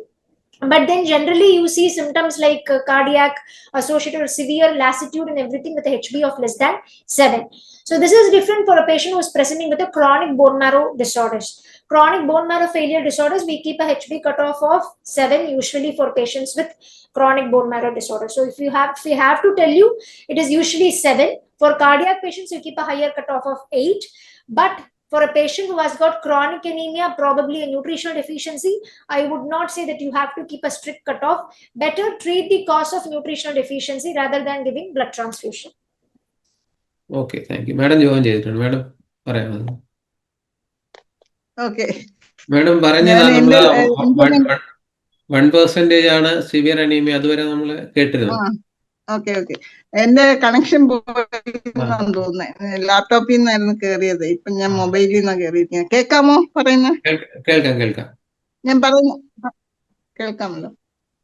അപ്പം നമ്മൾ treatment guide line ഉണ്ടാക്കി, അത് എല്ലാവർക്കും disseminate ചെയ്തു. പിന്നെ state ലെവലിൽ training നടത്തി. നമ്മുടെ മാസ് മീഡിയ ഓഫീസേഴ്സിനും അതുപോലെ RCH ഓഫീസേഴ്സിനും ട്രെയിനിങ് കൊടുത്തു. ഡിസ്ട്രിക്ട് ലെവൽ ട്രെയിനിങ്ങും മിക്ക ജില്ലകളിലും മെഡിക്കൽ ഓഫീസേഴ്സിനും സൂപ്പർവൈസേഴ്സിനൊക്കെ നടത്തിയെന്നാണ് നമുക്ക് കിട്ടിയ റിപ്പോർട്ട്. പക്ഷെ എന്തായിരുന്നാലും ആ ഒരു ഫസ്റ്റ് ഫേസിന്റെ ടെസ്റ്റിംഗ് നമ്മൾ October 10 അത് എൻഡ് ചെയ്തു. എക്സ്റ്റൻഡഡ് ഫേസ് നമ്മൾ 2025 അത് ACSന്റെ നിർദ്ദേശപ്രകാരം BPL വുമണിനെ മാത്രം കോൺസെൻട്രേറ്റ് ചെയ്ത് ടെസ്റ്റ് ചെയ്താൽ മതി എന്ന് പറഞ്ഞു. കാരണം നമ്മൾ ഇനിഷ്യലി ഒരു 90 lakhs rupees, അതായത് 9 lakhs ടെസ്റ്റ് സ്ട്രിപ്സ് KMCL വഴി പ്രൊക്യൂർ ചെയ്ത് എല്ലാ ജില്ലകൾക്കും കൊടുത്തിരുന്നു. അത് കൂടാതെ 15th FC ഗ്രാൻഡ് ഉപയോഗിച്ച് എല്ലാ സബ് സെന്ററിലും ഈ ടെസ്റ്റ് സ്ട്രിപ്പ് അവൈലബിൾ ആക്കാനായിട്ട് മെഡിക്കൽ ഓഫീസേഴ്സിനെല്ലാം ഡയറക്ഷനും കൊടുത്തിരുന്നു. അപ്പം അത് ചില പഞ്ചായത്തുകൾ അത് ഇംപ്ലിമെന്റ് ചെയ്തിരുന്നു. പക്ഷെ എല്ലാവരും യൂണിഫോം ആയിട്ട് എല്ലാ ജില്ലയിലും അത് ചെയ്തിട്ടില്ലായിരുന്നു. ചില ജില്ലകളിൽ ചില പഞ്ചായത്തുകളിൽ 15th FC ഫണ്ട് ഉപയോഗിച്ച് ഇവർക്ക് ഹീമോഗ്ലോബിനോമീറ്ററും ടെസ്റ്റ് സ്ട്രിപ്സും ഒക്കെ വാങ്ങി കൊടുത്തിരുന്നു. അപ്പൊ അതിന്റെ ബേസിസിൽ നമ്മൾ അടുത്ത എക്സ്റ്റൻഡഡ് ഫേസിൽ BPL വിമണിന് മാത്രം ഫ്രീ ആയിട്ട് ടെസ്റ്റ് ചെയ്യും. APLനെ ബൈ ദെയർ ഓൺ അവർ ടെസ്റ്റ് ചെയ്യണം. പക്ഷെ എല്ലാവർക്കും വേണ്ട ഹെൽത്ത് എഡ്യൂക്കേഷൻ, അത് ന്യൂട്രീഷണൽ അവയർനെസ് മെയിൻലി. കാരണം ന്യൂട്രീഷണൽ കോസസ് ആണല്ലോ മെയിൻ ആയിട്ട് വരുന്നത്. നോൺ ന്യൂട്രീഷണൽ ഉണ്ട്, പക്ഷെ ന്യൂട്രീഷണൽ കോസസ് പ്രിവെന്റബിൾ ആണ്. അപ്പൊ അതിന് വേണ്ടിയിട്ടുള്ള അവയർനെസ് വൈഡായിട്ട് ക്രിയേറ്റ് ചെയ്യാനും അതുവഴി എല്ലാവർക്കും ഈ ന്യൂട്രീഷണൽ സപ്ലിമെന്റേഷൻ അല്ലെങ്കിൽ ബാലൻസ്ഡ് ഡയറ്റും അയൺ റിച്ച് ലോക്കലി അവൈലബിൾ ആയിട്ടുള്ള അയൺ റിച്ച് ഫുഡ് ഇൻടേക്ക് അത് പ്രൊമോട്ട് ചെയ്യാനും ഒക്കെയുള്ള അവയർനെസ് സബ് സെന്റർ ലെവലിൽ PHC ലെവലിലും ഒക്കെ വാർഡ് ലെവലിലൊക്കെ ചെയ്യണം എന്നാണ് ഡയറക്ഷൻ കൊടുത്തിരുന്നത്. അതോടൊപ്പം തന്നെ BPL വുമനെ നമ്മൾ ഫ്രീ ആയിട്ട് ടെസ്റ്റ് ചെയ്യുകയും വേണം. അപ്പൊ അതിന് വേണ്ടിയിട്ട് ഇപ്രാവശ്യം നമ്മൾ ഫണ്ട് വെച്ചിട്ടുണ്ട്. അത് അപ്രൂവലായി വന്നിട്ടില്ല. അപ്പൊ അത് കിട്ടുവാണെങ്കിൽ ടെസ്റ്റ് സ്ട്രിപ്സ് അവൈലബിൾ ആക്കുന്നതാണ്. പക്ഷേ IEC ആക്ടിവിറ്റീസ് എല്ലാ ജില്ലകളിലും എല്ലാ ഇൻസ്റ്റിറ്റ്യൂഷൻ ലെവലിലും ചെയ്യാനായിട്ടാണ് പറഞ്ഞിരുന്നത്. അപ്പൊ അത് ചില സ്ഥലങ്ങളിലൊക്കെ അത് നടക്കുന്നുണ്ടെന്നാണ് മനസ്സിലാവുന്നത്. അപ്പൊ എന്തായാലും ഈ വിവാ പ്രോഗ്രാം നമുക്ക് എല്ലാ മെഡിക്കൽ ഓഫീസേഴ്സിനോടുള്ള റിക്വസ്റ്റ് ആണ്. കാരണം അനീമിയ ഫ്രീ കേരള എന്നുള്ള ആ ഒരു ഇനിഷ്യേറ്റീവിന്റെ ഭാഗമായിട്ടാണ് നമ്മൾ ഇത് തുടങ്ങിയത്. നാഷണൽ പ്രോഗ്രാം ഉണ്ട് അനീമിയ മുക്ത് ഭാരത് എന്ന് പറഞ്ഞ്. അത് മെയിൻലി 6 ഇന്റർവെൻഷൻസ് ആണ് അതിൽ പറയുന്നത്. നിങ്ങൾക്ക് എല്ലാവർക്കും മെഡിക്കൽ ഓഫീസേഴ്സിന് അറിയാം. ഫസ്റ്റ് ഈസ് 6 ഇന്റർവെൻഷന് പറയുന്നത്. ഒന്ന് നമ്മൾ അയൺ ഫോളിക് ആസിഡ് സപ്ലിമെന്റേഷൻ ആണ്, അതെല്ലാവർക്കും അറിയാമല്ലോ. പിന്നെ ഉള്ളത് ഡീവേമിങ്. നമ്മൾ വർഷത്തിൽ 2 പ്രാവശ്യം ഡീവേമിങ് നടത്താറുണ്ട് അല്ലേ? ഫെബ്രുവരിയിലും അതുപോലെ ഓഗസ്റ്റിലുമാണ്. 1 വയസ്സ് മുതൽ 19 വയസ്സിലുള്ള എല്ലാ കുട്ടികൾക്കും സ്കൂൾ ബേസ്ഡ് ആയിട്ടും ഔട്ട് ഓഫ് സ്കൂൾ കുട്ടികൾക്ക് അംഗൻവാടി വഴിയും നമ്മൾ ഡീവേമിങ് ചെയ്യാറുണ്ട്. അപ്പൊ ഈ ഓഗസ്റ്റിൽ നമ്മൾ പ്ലാൻ ചെയ്തിട്ടുണ്ട്. ഏകദേശം 80 lakhs കുട്ടികളെയാണ് നമ്മൾ ടാർഗറ്റ് ചെയ്യുന്നത്. അപ്പൊ അത് എല്ലാ വർഷവും നമ്മൾ ചെയ്യുന്നുണ്ട്. പിന്നെ അത് കൂടാതെ ഈ പിന്നെ അയൺ സപ്ലിമെന്റേഷൻ ഓൾറെഡി പറഞ്ഞു. സ്കൂൾ കുട്ടികൾക്ക് നമ്മൾ സ്കൂൾ ഹെൽത്ത് പ്രോഗ്രാമിന്റെ ഭാഗമായിട്ടും അല്ലാതെയും വിപ്സ് എന്ന് പറഞ്ഞ പ്രോഗ്രാം ഉണ്ട്, weekly iron folic acid supplementation. അപ്പൊ അതും എല്ലാ ജില്ലകളിലും അത് ചെയ്യുന്നുണ്ട്. പക്ഷെ അതിന്റെ കുറച്ച് പ്രശ്നങ്ങളുണ്ട്. കാരണം ഇൻടേക്ക് ടീച്ചേഴ്സും അതുപോലെ സ്കൂൾ ഒരു വേണ്ടത്ര ആ ഒരു രീതിയിൽ അത് കൊണ്ടുപോകുന്നില്ല എന്നാണ് നമുക്ക് കിട്ടുന്ന ഒരു ഇൻഫർമേഷൻ. അപ്പൊ അതിൽ ഈ അയൺ സപ്ലൈയുടെ കുറച്ച് പ്രശ്നങ്ങൾ ഉണ്ടായിരുന്നു. മറ്റേ ബ്ലൂ അയണിന് പകരം നമ്മൾ പിന്നെ സാധാരണ കൊടുക്കുന്ന അയൺ അല്ല നമ്മൾ പ്രൊവൈഡ് ചെയ്ത. കണ്ടന്റ് എല്ലാം ഒന്നാണെങ്കിലും അത് അതിൽ കുറച്ച് ഇഷ്യൂസ് ഉണ്ടായിരുന്നു. അപ്പൊ അതുകൊണ്ട് ആയിരിക്കാം ഒരുപക്ഷെ. എന്തായാലും അത് നമുക്ക് ഇനിയും മുന്നോട്ട് കൊണ്ടുപോകേണ്ടതുണ്ട്, weekly iron folic acid supplementation. പിന്നെ of course IEC BCC activities അത് ഓൾറെഡി നമ്മൾ പറഞ്ഞ കാര്യമാണ്. പബ്ലിക്കിനെ അവെയർ ആക്കുക, നമ്മുടെ ഹെൽത്ത് വർക്കേഴ്സ് അവെയർ ആവുക. അപ്പൊ എല്ലാ ഹെൽത്ത് വർക്കേഴ്സിനും, ഡോക്ടേഴ്സ്, അതുപോലെ നഴ്സസ്, പാരാമെഡിക്സ്, മറ്റ് ഫീൽഡ് ഹെൽത്ത് വർക്കേഴ്സ്, ഇവർക്കെല്ലാം അത് മാത്രമല്ല ആശമാര്, അംഗൻവാടി വർക്കേഴ്സ്, ഇവരെല്ലാം നമ്മൾ അവെയർ ആക്കേണ്ടതുണ്ട്. അപ്പൊ മെഡിക്കൽ ഓഫീസേഴ്സ് ആണ് അത് ഇനിഷ്യേറ്റീവ് എടുക്കേണ്ടത്. അവയർനെസ് ഈസ് അടുത്ത ഒരു ഇതാണ്. അപ്പൊ നമ്മള് വിവയില് നമ്മൾ പ്ലാൻ ചെയ്തിട്ടുള്ള ഇപ്പോഴത്തെ എക്സ്റ്റൻഡഡ് വിവ അല്ലെങ്കിൽ ഈ വർഷം നമ്മൾ പ്ലാൻ ചെയ്തിരിക്കുന്നത് ഈ 2 കാര്യങ്ങളാണ്. മെയിൻലി ന്യൂട്രീഷണൽ അവയർനെസ്സും അതുപോലെ പിന്നെ BPL വിമനെ ടെസ്റ്റ് ചെയ്യാന്നുള്ള. പക്ഷേ ദാറ്റ് ഡസൻ മീൻ ദാറ്റ് മറ്റുള്ളവരെ ടെസ്റ്റ് ചെയ്യേണ്ടെന്നല്ല, പക്ഷെ മറ്റുള്ളവര് നമ്മൾ ഫ്രീ ആയിട്ട് ടെസ്റ്റ് ചെയ്യുന്നില്ല എന്നുള്ളത് മാത്രമാണ്. BPL വുമനെ ഫ്രീ ആയിട്ട് തന്നെ ടെസ്റ്റ് ചെയ്യണം. അപ്പൊ അത് എല്ലാ മെഡിക്കൽ ഓഫീസേഴ്സിനും അതിനുള്ള ഡയറക്ഷൻ കൊടുത്തിട്ടുണ്ട്. എന്തായാലും വിവ നമുക്ക് വിചാരിച്ചത്ര ഒരു മൊമെന്റം ക്രിയേറ്റ് ചെയ്യാൻ സാധിച്ചിട്ടില്ല. ഇപ്പൊ നമ്മൾ ആരോഗ്യമാനന്ദം എന്നുള്ള ക്യാമ്പയിനൊക്കെ ഒരുവിധം നല്ല രീതിയിൽ പോകുന്നുണ്ട്. പക്ഷെ വിവയ്ക്ക് എന്തുകൊണ്ടോ അത്രയൊരു ഇമ്പാക്ട് നമുക്ക് ഉണ്ടാക്കാൻ സാധിച്ചിട്ടില്ല. പക്ഷെ ആസ് പാർട്ട് ഓഫ് ആരോഗ്യമാനന്ദം ക്യാമ്പയിന്റെ കൂടെ തന്നെ ഇതും വിവയും ഒരു കമ്പോണന്റ് ആയിട്ട് നമ്മൾ കൊണ്ടുപോകണം. അപ്പൊ ടെസ്റ്റിങ് അത് വളരെ അത്ര വലിയ സഫിസ്റ്റിക്കേറ്റഡ് ടെസ്റ്റ് ഒന്നും അല്ലല്ലോ, എല്ലാവർക്കും അറിയാവുന്ന കാര്യമാണ്. അതുപോലെ തന്നെ ഇപ്പൊ ലോക്കലി അവൈലബിൾ ആയിട്ടുള്ള ഫുഡിനെ കുറിച്ചുള്ള പിന്നെ മെസ്സേജസ് നമുക്ക് കേരളത്തിൽ ഇഷ്ടംപോലെ ഇപ്പൊ ലീഫി വെജിറ്റബിൾസ് ഒക്കെ എല്ലായിടത്തും അവൈലബിൾ ആയിട്ട് ഈസിലി അവൈലബിൾ ആണ്. അപ്പൊ അതൊക്കെ കഴിക്കാം. പക്ഷെ അയൺ റിച്ച് ഫുഡ് കഴിക്കുമ്പോൾ അതിന്റെ കൂടെ കഴിക്കേണ്ട. മേഡം മ്യൂട്ടായി പോയി.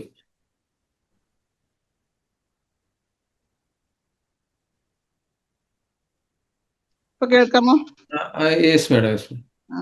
അപ്പം ലോക്കലി അവൈലബിൾ ആയിട്ടുള്ള അയൺ റിച്ച് ഫുഡ്സിന്റെ കുറിച്ചുള്ള അവയർനെസ്. ഇപ്പൊ ലീഫി വെജിറ്റബിൾസ്, മുരിങ്ങയില, ചീരയിലൊക്കെ നമ്മുടെ നാട്ടിൽ ധാരാളം കിട്ടുന്ന സാധനങ്ങളാണ്. അപ്പൊ അതൊക്കെ കഴിക്കുന്നതോടൊപ്പം അയൺ അബ്സോർപ്ഷൻ കുറയ്ക്കുന്ന സാധനങ്ങൾ ഏതൊക്കെയാണെന്നും കൂടെ പറഞ്ഞു കൊടുക്കണം. ഡയറി പ്രോഡക്ട്സ് അല്ലെങ്കിൽ ടീ, കോഫി ഒക്കെ അതിന്റെ കൂടെ കഴിച്ചാൽ അയൺ അബ്സോർപ്ഷൻ കുറയും. അതേപോലെ അയൺ ടാബ്ലറ്റ് കഴിക്കുമ്പോൾ അതിനോട് വൈറ്റമിൻ C കഴിക്കുക എന്നുള്ളത് അത് അബ്സോർപ്ഷൻ കൂട്ടുന്ന കാര്യമാണ്.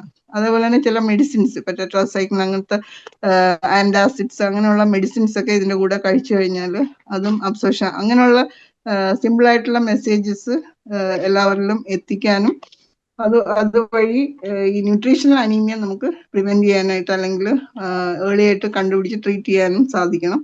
അതോടൊപ്പം നോൺ ന്യൂട്രീഷണൽ കോസസ് അത് സീരിയസ് ആയിട്ടുള്ള കാര്യം തന്നെയാണ്. അതിന്റെ ഇവാലുവേഷൻ, അത് ടൈംലി ഡിറ്റക്ട് ചെയ്ത് അത് ട്രീറ്റ് ചെയ്യുക എന്നുള്ളതും വളരെ ഇമ്പോർട്ടൻ്റ് ആണ്. അപ്പം ഈ treatment guide lines medical officers ഒക്കെ കണ്ടിട്ടുണ്ടോ എന്ന് എനിക്ക് അറിഞ്ഞുകൂടാ. കണ്ടിട്ടുണ്ടാവണം അല്ലേ? അല്ല, നമ്മൾ DMOമാർക്കാണ് ഇത് അയച്ചു കൊടുക്കുന്നത്. ACH ഓഫീസേഴ്സിന്റെ അടുത്ത് അത് പെരിഫറിയിലേക്ക് ഡിസമിനേറ്റ് ചെയ്യാൻ പറയും. അപ്പൊ എല്ലാവർക്കും കിട്ടിയിട്ടുണ്ടെന്ന് വിചാരിക്കുന്നു. പക്ഷെ ഇതൊരു GO ആയിട്ട് തരാനായിട്ട് ഞാൻ ശ്രമിച്ചു. പക്ഷെ ഇതുവരെ അത് ഗവൺമെന്റിൽ നിന്ന് ഒരു GO ലെവലിൽ വന്നിട്ടില്ല. അപ്പൊ എന്തായാലും ട്രീറ്റ്മെന്റ് എല്ലാവർക്കും അറിയാവുന്നതാണ്. അയൺ ടാബ്ലറ്റ് കൊടുക്കുക എന്നുള്ളത് തന്നെയാണ്. അയൺ ഫോളിക് ആസിഡ് സപ്ലിമെന്റേഷൻ ആണ്. അത് അതിന്റെ സിവിയറിറ്റി അനുസരിച്ച് ഇപ്പൊ മൈൽഡ് അനീമിയ ആണെങ്കിൽ ഒരു ടാബ്ലറ്റ്, അത് 60 milligram എലിമെന്റൽ അയണും 500 microgram ഫോളിക് ആസിഡ് അടങ്ങിയ സിംഗിൾ ടാബ്ലറ്റ്, അത് പിന്നെ 1 month കഴിക്കുക എന്നുള്ളതാണ്. നമ്മുടെ പ്രോട്ടോക്കോളിൽ അങ്ങനെയാണ് പറഞ്ഞത്. 1 month കഴിച്ചിട്ട് വീണ്ടും ടെസ്റ്റ് ചെയ്യുക. ടെസ്റ്റ് ചെയ്തിട്ട് ഹീമോഗ്ലോബിൻ ഇംപ്രൂവ്മെന്റ് കാണുന്നില്ല എന്നുണ്ടെങ്കിൽ 1 മാസം കൂടെ വീണ്ടും കൊടുക്കുക. 2 മാസമാണ്. അപ്പൊ അത് ഇംപ്രൂവ്മെന്റ് ഉണ്ടെങ്കിൽ ആ 2 months കഴിഞ്ഞിട്ട് സ്റ്റോപ്പ് ചെയ്യുക എന്നുള്ളതാണ്. മോഡറേറ്റ് അനീമിയ ആണെങ്കിൽ 2 ടാബ്ലറ്റ് വീതമാണ് പറയുന്നത്. അതും ഇതുപോലെ 1 month കഴിഞ്ഞിട്ട് വീണ്ടും ടെസ്റ്റ് ചെയ്യുക. ഇംപ്രൂവ്മെന്റ് ഇല്ല എന്നുണ്ടെങ്കിൽ വീണ്ടും അത് കണ്ടിന്യൂ ചെയ്യുക. ഇംപ്രൂവ്മെന്റ് ഉണ്ടെങ്കിൽ 2 months വരെ കൊടുത്തിട്ട് സ്റ്റോപ്പ് ചെയ്യുക. പിന്നെ ബാക്കി ഡയറ്ററി ഇന്റർവെൻഷൻസ് ആണ്. സിവിയർ അനീമിയ ആകുമ്പോഴത്തേക്കും അല്ലെങ്കിൽ ഇംപ്രൂവ്മെന്റ് ഇല്ല എന്നുണ്ടെങ്കിൽ അത് റെഫർ ചെയ്യണം. മേജർ ഹോസ്പിറ്റലാണ് ട്രീറ്റ്മെന്റ്. അത് ഫിസിഷ്യൻ കാണണം. പിന്നെ അവർക്ക് വേണ്ട ഈ ഓറൽ ഇത് ടോളറേറ്റ് ചെയ്യാൻ പറ്റുന്നില്ല എന്നുണ്ടെങ്കിൽ അവർക്ക് അയൺ സുക്രോസ് ഇഞ്ചക്ഷൻ അല്ലെങ്കിൽ മറ്റേ അയൺ മാൾട്ടോസ്, എന്താണ് അതിന്റെ പേര്, സോറി ഞാൻ ഫെറിക് കാർബോക്സിമാറ്റോസ്. അതെ അതെ, ഫെറിക് കാർബോക്സി മാൾട്ടോസ്, FCM, അതാണ് അതാണ് നമ്മൾ ഇഞ്ചക്ഷൻസ് സജസ്റ്റ് ചെയ്യുന്നത്. എസ്പെഷ്യലി ഈ പ്രഗ്നന്റ് വുമണിൽ ലേറ്റ് ട്രൈമസ്റ്ററിൽ ഡിറ്റക്ട് ചെയ്യുവാണെങ്കിൽ ഇത് തന്നെയാണ് പാരന്റൽ ഇഞ്ചക്ഷൻ ആണ് പ്രിഫർ ചെയ്യുന്നത്. അപ്പൊ ഇതെല്ലാം പ്രോട്ടോകോളിൽ കൃത്യമായിട്ട് കൊടുത്തിട്ടുണ്ട്. ഓരോ mild anaemia, moderate anaemia, severe, അതുപോലെ തന്നെ മറ്റേ ഇത് vitamin B12 deficiency, folic acid ഡെഫിഷ്യൻസിയിലും എങ്ങനെയാണ് ട്രീറ്റ്മെന്റ് കൊടുക്കേണ്ടതെന്നുള്ളതും അതിനകത്ത് പറയുന്നുണ്ട്. അപ്പം അതൊക്കെ ഇവിടെ എനിക്കൊന്ന് ഡോക്ടർ മോനിഷ അത് പറഞ്ഞിട്ടുണ്ടാവും അല്ലേ? ഡിസ്കസ് ചെയ്തായിരുന്നു മാഡം. ഓക്കെ. അപ്പം അത്രയുമാണ് എനിക്ക് ഈ വിവയെ കുറിച്ച് പറയാനുള്ളത്. എനിക്ക് മെഡിക്കൽ ഓഫീസേഴ്സിനോടുള്ള അല്ലെങ്കിൽ നിങ്ങളോടുള്ള റിക്വസ്റ്റ് എന്ന് പറയുന്നത്, നമ്മുടെ വിവ പ്രോഗ്രാം, അത് എക്സ്റ്റെൻഡഡ് വിവ നമുക്ക് ഒന്നും കൂടെ നല്ല രീതിയിൽ കൊണ്ടുപോകണം. അപ്പം മെയിൻലി അവയർനെസ്, ന്യൂട്രീഷണൽ അവയർനെസ് എല്ലാവർക്കും, നമ്മുടെ PHCയിലെ എല്ലാ സ്റ്റാഫിനും ഇതിനെക്കുറിച്ചുള്ള അവയർനെസ് കൊടുക്കണം. അതോടൊപ്പം തന്നെ അനീമിയ ഡിറ്റക്ഷൻ, BPL വുമണെല്ലാം ഡിറ്റക്ട് ചെയ്യണം. അനീമിയ ഡിറ്റക്ട് ചെയ്യുന്നവർക്ക് വേണ്ട ട്രീറ്റ്മെന്റ് എൻഷുർ ചെയ്യണം ആസ് പെർ പ്രോട്ടോകോൾ. അപ്പൊ അത് ഈ രണ്ട് കാര്യങ്ങളും എല്ലാവരും ഒന്ന് ശ്രദ്ധിക്കണം. അപ്പൊ നമ്മള് കേരളത്തിലെ അനീമിയയുടെ പ്രിവലൻസ് വീണ്ടും നമുക്ക് കുറച്ച് നമ്മളുടെ കുട്ടികളുടെ അല്ലെങ്കിൽ ഭാവി തലമുറയുടെ ആരോഗ്യം വർദ്ധിപ്പിക്കാനുള്ള measures as service professionals providers നമ്മളുടെ റെസ്പോൺസിബിലിറ്റി ആണ്. അപ്പം അതിന് എല്ലാവർക്കും കഴിയട്ടെ എന്നും ആശംസിക്കുന്നു. എന്നെ ഈ ഇതിന് ഇൻവൈറ്റ് ചെയ്ത ഡോക്ടർ ശ്രീകാന്ത്, അതുപോലെ ഡോക്ടർ അഭിലാഷ്, ഡോക്ടർ പ്രവീൺ, എല്ലാവർക്കും, ഇതിന്റെ ഭാരവാഹിക്ക് എല്ലാവർക്കും എന്റെ നന്ദി അറിയിക്കുന്നു. Thank you. Thank you madam, very much.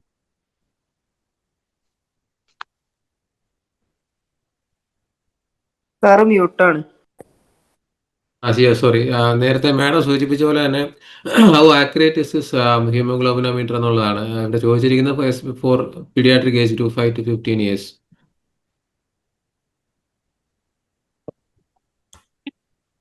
Madam, നമ്മുടെ ഡേറ്റയിൽ ഈ ആക്യുറസി എങ്ങനെയാണ് മാഡം കണ്ടത്? ഹീമോഗ്ലോബിനോമീറ്റർ, ഡിജിറ്റൽ ഹീമോഗ്ലോബിനോമീറ്റർ അത് നമുക്ക് ഹീമോഗ്ലോബിനോമീറ്റർ വെച്ച് ടെസ്റ്റ് ചെയ്തപ്പോഴും കുറെ അതിൽ ഈ പ്രൊസീജിയറൽ എറർ ഉണ്ടെന്നാണ് ഈ കമ്പനിക്കാർ അവകാശപ്പെടുന്നത്. ഇതിന്റെ കമ്പനി ഇതിന്റെ ഈ മെക്കാനിക്സേ അവർ വന്നിട്ടാണ് ഇത് ട്രെയിനിങ് ഒക്കെ കൊടുത്തത്. അപ്പൊ അതിൽ മറ്റേ ഫസ്റ്റ് ഡ്രോപ്പ് പിന്നെ കളഞ്ഞിട്ട് വേണം, രണ്ടാമത്തെ ഡ്രോപ്പാണ് അതിൽ ഒഴിക്കേണ്ടതെന്നൊക്കെ അവരിങ്ങനെ പറയുന്നുണ്ട്. അപ്പൊ അങ്ങനെ എന്തോ ഒരു എറർ പറയുന്നു. എനിക്കത് അത്രയും വെൽവേഴ്സ്ഡ് അല്ല. പക്ഷെ നമുക്ക് ആ ഫസ്റ്റ് ഫേസിൽ തുടക്കത്തിൽ കുറെ ഔട്ട്ലയേഴ്സ് ഉണ്ടായിരുന്നു. എന്ന് വെച്ചാൽ കുറെ പേർക്ക് പിന്നെ ഹീമോഗ്ലോബിൻ ഭയങ്കര ലോ ആയിട്ട് കണ്ടു, കുറെ പേർക്ക് ഭയങ്കര ഹൈ ആയിട്ടും കണ്ടു. ഇത് രണ്ടും വീണ്ടും നമ്മൾ ടെസ്റ്റ് ചെയ്യുമ്പോൾ അത് ശരിയല്ലായിരുന്നു. അപ്പൊ കുറച്ചൊരു ആക്യുറസിയുടെ പ്രശ്നമുണ്ട്. അപ്പൊ ഈ ഭയങ്കര ഹൈ വാല്യൂ, ഭയങ്കര ലോ വാല്യൂ നമ്മൾ വീണ്ടും ടെസ്റ്റ് ചെയ്യണം. അത് ലാബിൽ തന്നെ ടെസ്റ്റ് ചെയ്യണം എന്നാണ് നമ്മൾ പറഞ്ഞിട്ടുള്ളത്. പിന്നെ കുട്ടികളുടെ കാര്യത്തിൽ പിന്നെ വിവയിൽ നമ്മൾ 15 to 59 years ആണ് ടാർഗറ്റ് ചെയ്യുന്നത്. അതല്ലാതെ കുട്ടികൾക്കും അനീമിയ മുക്ത് ഭാരതിന്റെ കോണ്ടെക്സ്റ്റിൽ കുട്ടികളുടെ ഹീമോഗ്ലോബിനും ടെസ്റ്റ് ചെയ്യേണ്ടതാണ്. അപ്പൊ അതില് ആക്യുറസി എനിക്ക് അത്ര പറയാനായിട്ട് ഇപ്പൊ എനിക്ക് പറ്റില്ല, കാരണം അത് നോക്കിയിട്ടില്ല നമ്മൾ. അതെ, മാഡം പറഞ്ഞ പോലെ അനീമിയ മുക്ത ഭാരതിലും ഹീമോഗ്ലോബിനോമീറ്ററിന്റെ യൂസ് പറയുന്നുണ്ട്. മാഡം, ഇതിന് കാപ്പിലറി ബ്ലഡ് ആണോ വീനസ് ആണോ എടുക്കുന്നത്? അറിയാമോ മാഡം? ഇത് കാപ്പിലറി ആണ്. നമ്മള് വിരലിന്റെ കാപ്പിലറി തുമ്പിലാണ് ആണ്. ഇത്, മറ്റേ RDT ഒക്കെ ചെയ്യുന്ന പോലെ. ഓക്കെ. ഡോക്ടർ മോനിഷ എന്തെങ്കിലും ആഡ് ചെയ്യാനുണ്ടോ ഇതിനെ പറ്റി? testing? Sally's hemoglobinometer actually widely utilized. Capillary blood sample this will be helpful. Or screening test degrees of anemia so that is the thing. Madam difficult. We have to anyway lab reconfirm. So very difficult to utilize this method. Especially mild to moderate anemia pick up Okay, next question. How soon anemia can be corrected in iron deficiency anemia using oral and parenteral therapy? So and generally, so oral iron is good enough to correct iron deficiency. Only thing is it will take longer time because of course the amount of iron which you are giving and the absorption problems, everything will be set in there. Parenteral is the quickest. So for severe anemia, we would suggest that you use a parenteral iron. Hemoglobin starts improving by 2 weeks and usually it normalizes by 1 month time. So 1 month when you ask them to come for follow-up, hemoglobin would have almost normalized for these patients. Whereas in the case of oral iron, it will take anywhere between 2 to 3 months time for the iron to become normal. Then later on, you have to still continue at least minimum 3 more months of oral iron therapy to replenish the iron stores as well. Okay, but total duration total at least 6 months sir. Oral iron at least 6 months IV iron hemoglobin deficit calculate 1.5 to 2 gram correct Okay. The next one is which oral preparation is better in CKD patients?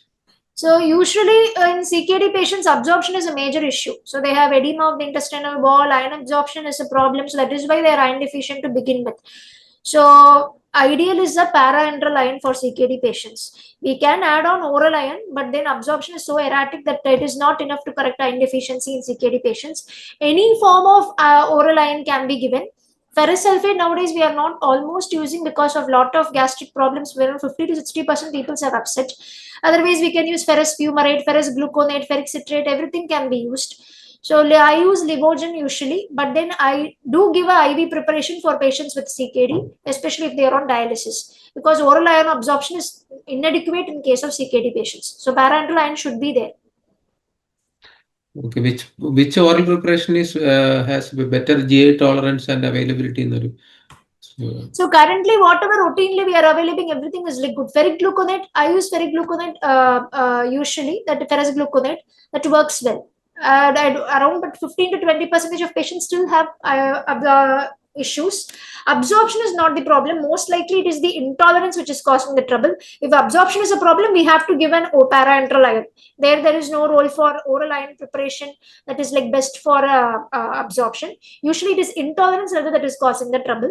Absorption is a problem. Always go for parenteral iron if we are suspecting any malabsorption. Okay. Next one is test dose needed in case of IV iron sucrose? So iron sucrose, routinely in iron sucrose, it is not needed. Test dose is not needed. Iron dextran is the preparation which they suggest test dose. Even for our newer preparations like injection FCM, which is ferric carboxymaltose, test dose is not routinely required.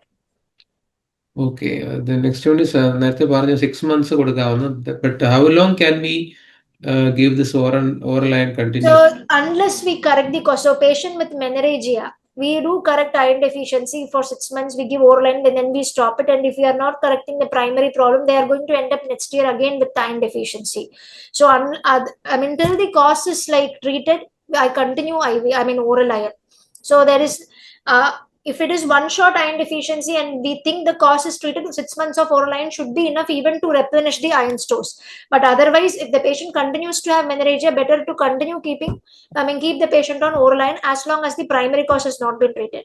Patient with bleeding, PR, hemorrhoids, continue oral iron. Any advantage of alternate day iron for better absorption? So there have been a lot of studies which has been looking at alternate day iron. So we have actually a study from India also, from TGI. They have looked at alternate day iron. Lot of small cases, everything is available, which is kind of non-inferiority studies. They are trying to say even with alternate day iron and daily iron, there is not much difference. Some are saying alternate iron is better than daily iron even, because when you give alternate iron, the hepcidin keeps you keep the hepcidin under suppression, so iron absorption is better. But in my experience, when there is severe anemia, alternate iron takes much longer for the hemoglobin to come up. So for severe anemia, definitely it is not indicated. For patients who probably present with low iron stores like low ferritin or mild anemia, we could give alternate iron. Especially alternate iron is useful for patients who have got lot of gastric intolerance and who are not willing for para-enteral iron. Those patients will be suitable for alternate iron. They do tolerate well if you put those patients on alternate day iron. As such, for the initial treatment of iron deficiency, I would suggest we give the daily iron and improve the iron stores as quickly as possible. Especially this is true for patients who are presenting with severe iron. For mild anemia, we can probably treat with alternate iron because absorption is intolerance issues are lesser with alternate day iron. That is the major advantage. Otherwise, still it is not proven that alternate day iron is better than daily iron. Okay, how to decide between this IV versus oral? Is there any hemoglobin cutoff? Yes, so it is not really hemoglobin cutoff, rather it is the severity of anemia. You have a patient who's coming with an HB of less than 7 or 8 per se. You want a quicker response to come. Patient who is otherwise not very symptomatic chronic anemia where you don't want to give a blood transfusion but you want the hemoglobin to come up faster, then yes, IV iron is definitely indicated. Otherwise oral iron is good enough. Patient who was not mild symptoms, patient whose HB is probably more than 8 or more than 10 with not much symptoms where you think you have the time to correct iron deficiency, oral iron should be enough. Otherwise, severe anemia, I would suggest we go with parenteral iron because of the quicker onset, quicker hemoglobin increase. Next one is regarding pregnancy, the dosage of iron, either BD or 2-tab OD is It's preferred. very in pregnancy it's very difficult, so they have lot of problems with oral iron. Because of the gravid uterus, especially in second and third trimester, it becomes very difficult for them to tolerate a BD iron. ODN is what I would suggest. I think most of the I think gynecologists will also prefer to give ODN in such patients, but IVN is something that can be tried in pregnancy. So probably in patients with mild to moderate anemia in pregnancy, we would probably suggest IVN better than oral iron because of the gastric intolerance problems that can arise in pregnancy. So BDIN would be very difficult for those patients to tolerate. Yes. And if they are on I think if they are on calcium supplement, so it's not like we have to not give calcium at all. You have to time it so that the calcium is probably in the morning and iron tablets is usually in the night, something like that. It's not required to avoid the calcium supplements throughout the day.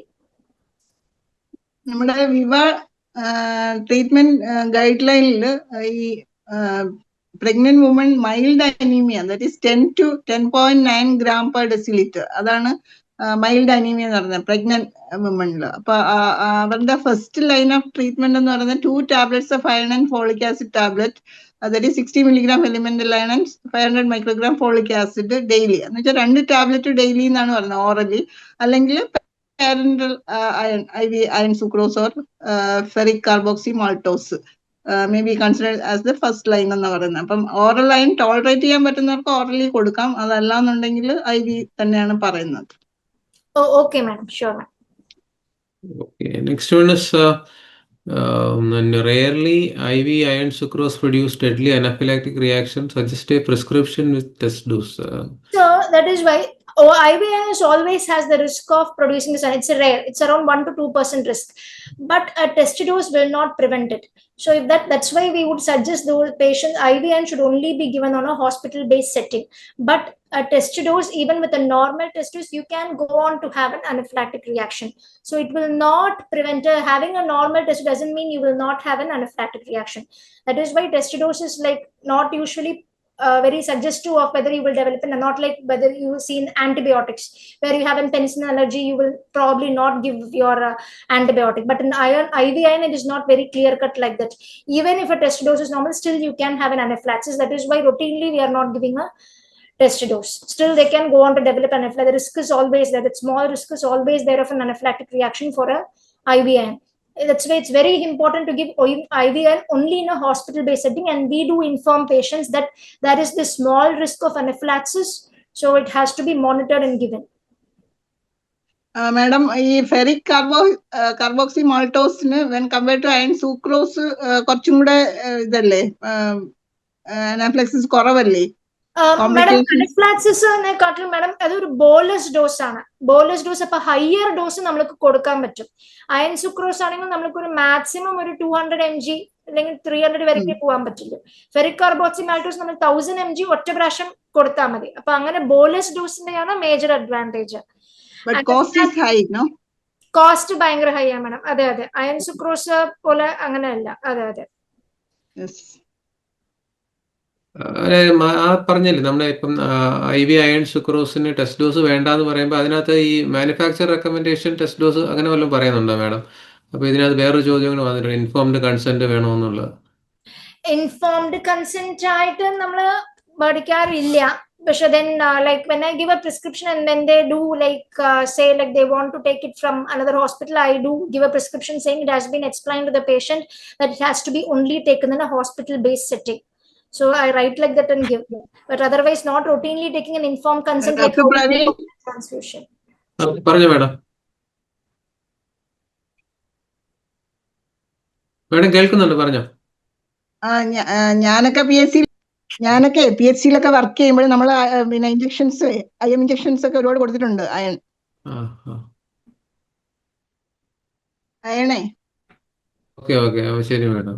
അന്നൊന്നും consent ഒന്നും എടുത്തിട്ടൊന്നും ഇല്ല. പക്ഷെ ഇപ്പൊ എനിക്കറിയില്ല ഇപ്പോഴത്തെ situation. Consent ആയിട്ട് എടുക്കാറില്ല madam. പക്ഷെ പ്രിസ്ക്രിപ്ഷൻ ഇപ്പൊ എഴുതി കൊടുക്കുമ്പോ അത് ഇങ്ങനെ എഴുതാറേ ഉള്ളൂ, റിസ്ക് ഓഫ് അനഫ്ലാക്സിസ് എക്സ്പ്ലെയിൻഡ് ആൻഡ് അതല്ലാതെ ഒരു ബ്ലഡ് ട്രാൻസ്ഫ്യൂഷൻ അങ്ങനെയൊക്കെ എടുക്കുന്ന പോലെ റൊട്ടീൻ ആയിട്ട് അങ്ങനെ എടുക്കാറില്ല.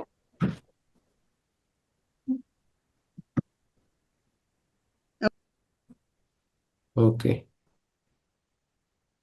പ്രൈസ് ഓഫ് ഫെറിക് കാർബോക്സി മാൽട്ടോസിന്റെ പ്രൈസ് നമ്മൾക്ക് അപ്പൊ 500-ന്റെ 1000-ന്റെ ഉണ്ട്. അപ്പൊ 500 ആണെങ്കിൽ അറൌണ്ട് 2000 to 2500 rupees എടുക്കും.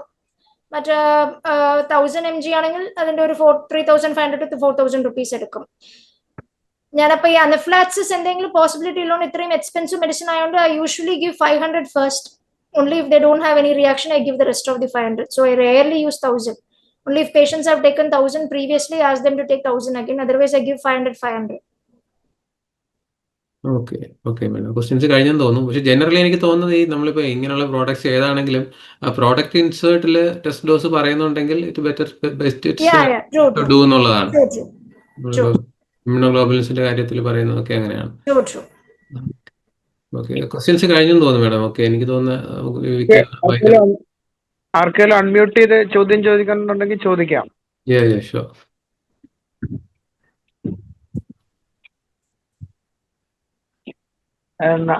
അൺമ്യൂട്ട് ചെയ്യാൻ പറ്റും. നമ്മള് ഈ അനീമിയയുടെ ഒരു ഇവാലുവേഷനിൽ ഒരു പ്രധാനപ്പെട്ട സ്റ്റെപ്പ്, നമുക്കിപ്പോൾ ഹെമറ്റോളജി അനലൈസർ ഉണ്ട്.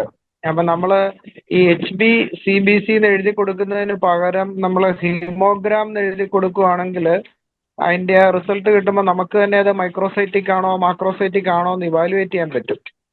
അതുപോലെ നമ്മുടെ താലൂക്ക് ഹോസ്പിറ്റൽ, ജില്ലാ ഹോസ്പിറ്റലിലൊക്കെ നമ്മുടെ ഒരു HbA1c ചെയ്യുന്ന മെഷീൻ ഉണ്ട്. അതിൽ നമുക്ക് ഫെറിറ്റിൻ വേണേൽ ചെയ്യാം. അതുപോലെ ബയോകെമിസ്ട്രി ഓട്ടോ അനലൈസറിൽ അയൺ പ്രൊഫൈൽ എല്ലാം ചെയ്യാൻ പറ്റും. പിന്നെ നമ്മൾ ഒരു ഇച്ചിരി എഫോർട്ട് ഇട്ട റെറ്റിക്കുലോസൈറ്റ് കൗണ്ട് ഒക്കെ താലൂക്ക് ജില്ലാ ഹോസ്പിറ്റലുകളിൽ തുടങ്ങാൻ പറ്റും. പിന്നെ സ്റ്റൂളോക്കൽ ബ്ലഡ് ഒരു സിമ്പിൾ ടെസ്റ്റ് ആണ്, അതും വേണമെങ്കിൽ അഡ്മിനിസ്ട്രേഷൻ വിചാരിച്ചാൽ തീർച്ചയായിട്ടും അത് ചെയ്യാൻ പറ്റും. നമുക്ക് അനീമിയയുടെ വർക്കപ്പിന്റെ ഭാഗമായിട്ട് ഒരു ഹീമോഗ്രാമിൽ നിന്ന് നമുക്ക് അത്യാവശ്യം ഒരു ഗൈഡ് ലൈൻ കിട്ടും ഏത് രീതിയിൽ വർക്കപ്പ് ചെയ്യണം എന്നുള്ളത്. ശരിക്കും ആ ഹീമോഗ്രാമിന്റെ പ്രിന്റ് ഔട്ട് എല്ലാ സ്ഥലത്തും കിട്ടാറുണ്ട്. പക്ഷെ അത് നോക്കിയിട്ട് നമ്മുടെ ലാബ് റിക്വസ്റ്റ് അല്ലെങ്കിൽ ലാബ് റിസൾട്ട് ഫോമിൽ ഈ വാല്യൂസ് മാത്രം എഴുതി കൊടുക്കുകയാണ് സാധാരണ ചെയ്യുന്നത്. മറ്റേ ഒറിജിനൽ പ്രിന്റ് ഔട്ട് ഡോക്ടറുടെ കയ്യിൽ പലപ്പോഴും വരാറില്ല. അത് പലപ്പോഴും കാണാറുണ്ട് അങ്ങനെ. കുറച്ച് സ്ഥാപനങ്ങൾ അങ്ങനെ ചെയ്യുന്നുണ്ട് ആ പ്രിന്റ് ഔട്ട്. പിന്നെ ചിലർ അറ്റാച്ച് ചെയ്യാറുണ്ട് മറ്റേ തെർമൽ പേപ്പറിൽ പ്രിന്റ് ചെയ്തിട്ട്. ഡോക്ടേഴ്സ് ഡൗട്ട് ഉള്ളത് അൺമ്യൂട്ട് ചെയ്ത് ചോദിക്കാം കേട്ടോ.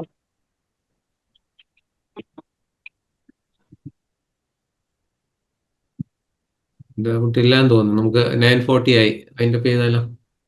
വൈൻഡപ്പ് ചെയ്യാം. ഓക്കെ. കൺക്ലൂഡിംഗ് റിമാർക്സിനായിട്ട് ഡോക്ടർ അഭിലാഷിനെ ക്ഷണിക്കുന്നു. നമുക്ക് നമ്മുടെ KGMOയുടെ ആഭിമുഖ്യത്തിൽ നമ്മൾ നടത്തിയ ഈ CME-ൽ നമുക്ക് വേണ്ടി ഇത്രയും സമയം ചെലവിട്ട് അനീമിയ വർക്കപ്പിനെ കുറിച്ച് നമുക്ക് ഇത്രയും കാര്യങ്ങൾ ഷെയർ ചെയ്ത ഡോക്ടർ മോനിഷയ്ക്ക് നമ്മുടെ KGMOയുടെ പേരിലും നിങ്ങൾ എല്ലാവരുടെ പേരിലും ഒരു വലിയ ബിഗ് താങ്ക് യു ഞാൻ അറിയിച്ചുകൊള്ളുന്നു. Thank you sir, thank you. Okay, നമുക്ക് ഇനി വേറെ ഇൻട്രസ്റ്റിംഗ് ആയിട്ടുള്ള ടോപ്പിക്സുമായിട്ട് വീണ്ടും നമുക്ക് പുതിയ പുതിയ സെഷൻസ് നടത്തുന്നതായിരിക്കും. ഓക്കെ, എന്തായാലും നമ്മുടെ പ്രോഗ്രാമിനെ പറ്റി വിശദമായിട്ട് മാഡം ഇത്രയും സമയമെടുത്ത് നമ്മളോടൊപ്പം ചെലവഴിച്ച് കാര്യങ്ങളെല്ലാം പറഞ്ഞു തന്നു. മാഡത്തിനും നമ്മുടെ എല്ലാവരുടെയും പേരിലുള്ള നന്ദി അറിയിക്കുകയാണ്. മാഡം മ്യൂട്ടാണോ? മാഡം അൺമ്യൂട്ട് ചെയ്തോ മാഡം? മാഡം എക്സിറ്റ് ആയോ അതോ? ഇല്ല, മാഡം അൺമ്യൂട്ട് ചെയ്യാൻ പറ്റും മാഡം. ഇപ്പോഴാണ് എനിക്ക് നേരത്തെ അൺമ്യൂട്ട് ചെയ്യാൻ പറ്റുന്നില്ലായിരുന്നു. അപ്പം താങ്ക് യു ആൾ. എനിക്ക് ആദ്യം മുതലേ കയറാൻ പറ്റിയില്ല, കാരണം മറ്റേ സൈഡിലെ നമ്മുടെ ORS വീക്കിന്റെ ഒരു CME അവിടെ നടക്കുമായിരുന്നു, IAP-ക്കാര്. അപ്പൊ അതിന്റെ ഒരു ഇൻട്രൊഡക്ടറി ടോക്കിന് വേണ്ടി എനിക്ക് കയറേണ്ടി വന്നു. അതുകൊണ്ട് എനിക്ക് ആദ്യം മുതൽ ഡോക്ടർ മോനിഷയുടെ ടോക്ക് കേൾക്കാൻ പറ്റിയില്ല. പക്ഷെ എനിവേ എന്തായാലും നൈസ് ടോക്കായിരുന്നു, ഒരുപാട് ഇൻഫോർമേറ്റീവ് ആയിരുന്നു. അപ്പൊ നമ്മുടെ ഡോക്ടേഴ്സിനും എല്ലാവർക്കും അത് യൂസ്ഫുൾ ആയി കാണുമെന്ന് വിചാരിക്കുന്നു. പ്രോഗ്രാമിൻ്റെ ഞാൻ അത്ര വെൽ പ്രിപ്പയർഡ് അല്ലായിരുന്നു. പ്രസന്റേഷൻ വേണമെങ്കിൽ ചെയ്യായിരുന്നു, പക്ഷെ ഞാൻ ഇന്നാണ് അറിഞ്ഞത്. പക്ഷെ ഇന്ന് ഫുൾ ഭയങ്കര തിരക്കായിരുന്നു. ഞാൻ 6 മണി വരെയും മീറ്റിംഗ്സും അതിന്റെ തിരക്കിലായതുകൊണ്ട് എനിക്ക് സ്ലൈഡ് പ്രിപ്പയർ ചെയ്യാൻ പറ്റില്ല. Anyway thank you very much, എല്ലാവർക്കും നന്ദി. Thank you. ഡോക്ടർ മോനിഷയുടെ വീഡിയോ ഓൺ ചെയ്യാൻ പറ്റിയില്ല, ഡോക്ടർ മോനിഷ നമുക്ക് കാണാൻ പറ്റിയില്ല. ഡോക്ടർ മോനിഷയുടെ വീഡിയോ ഓൺ ചെയ്തുകൊണ്ട് ഒരു പ്രോഗ്രാം കൂടെ നമുക്ക് പ്ലാൻ ചെയ്യാം. അപ്പം thank you. Good night. Thank you sir, thank U.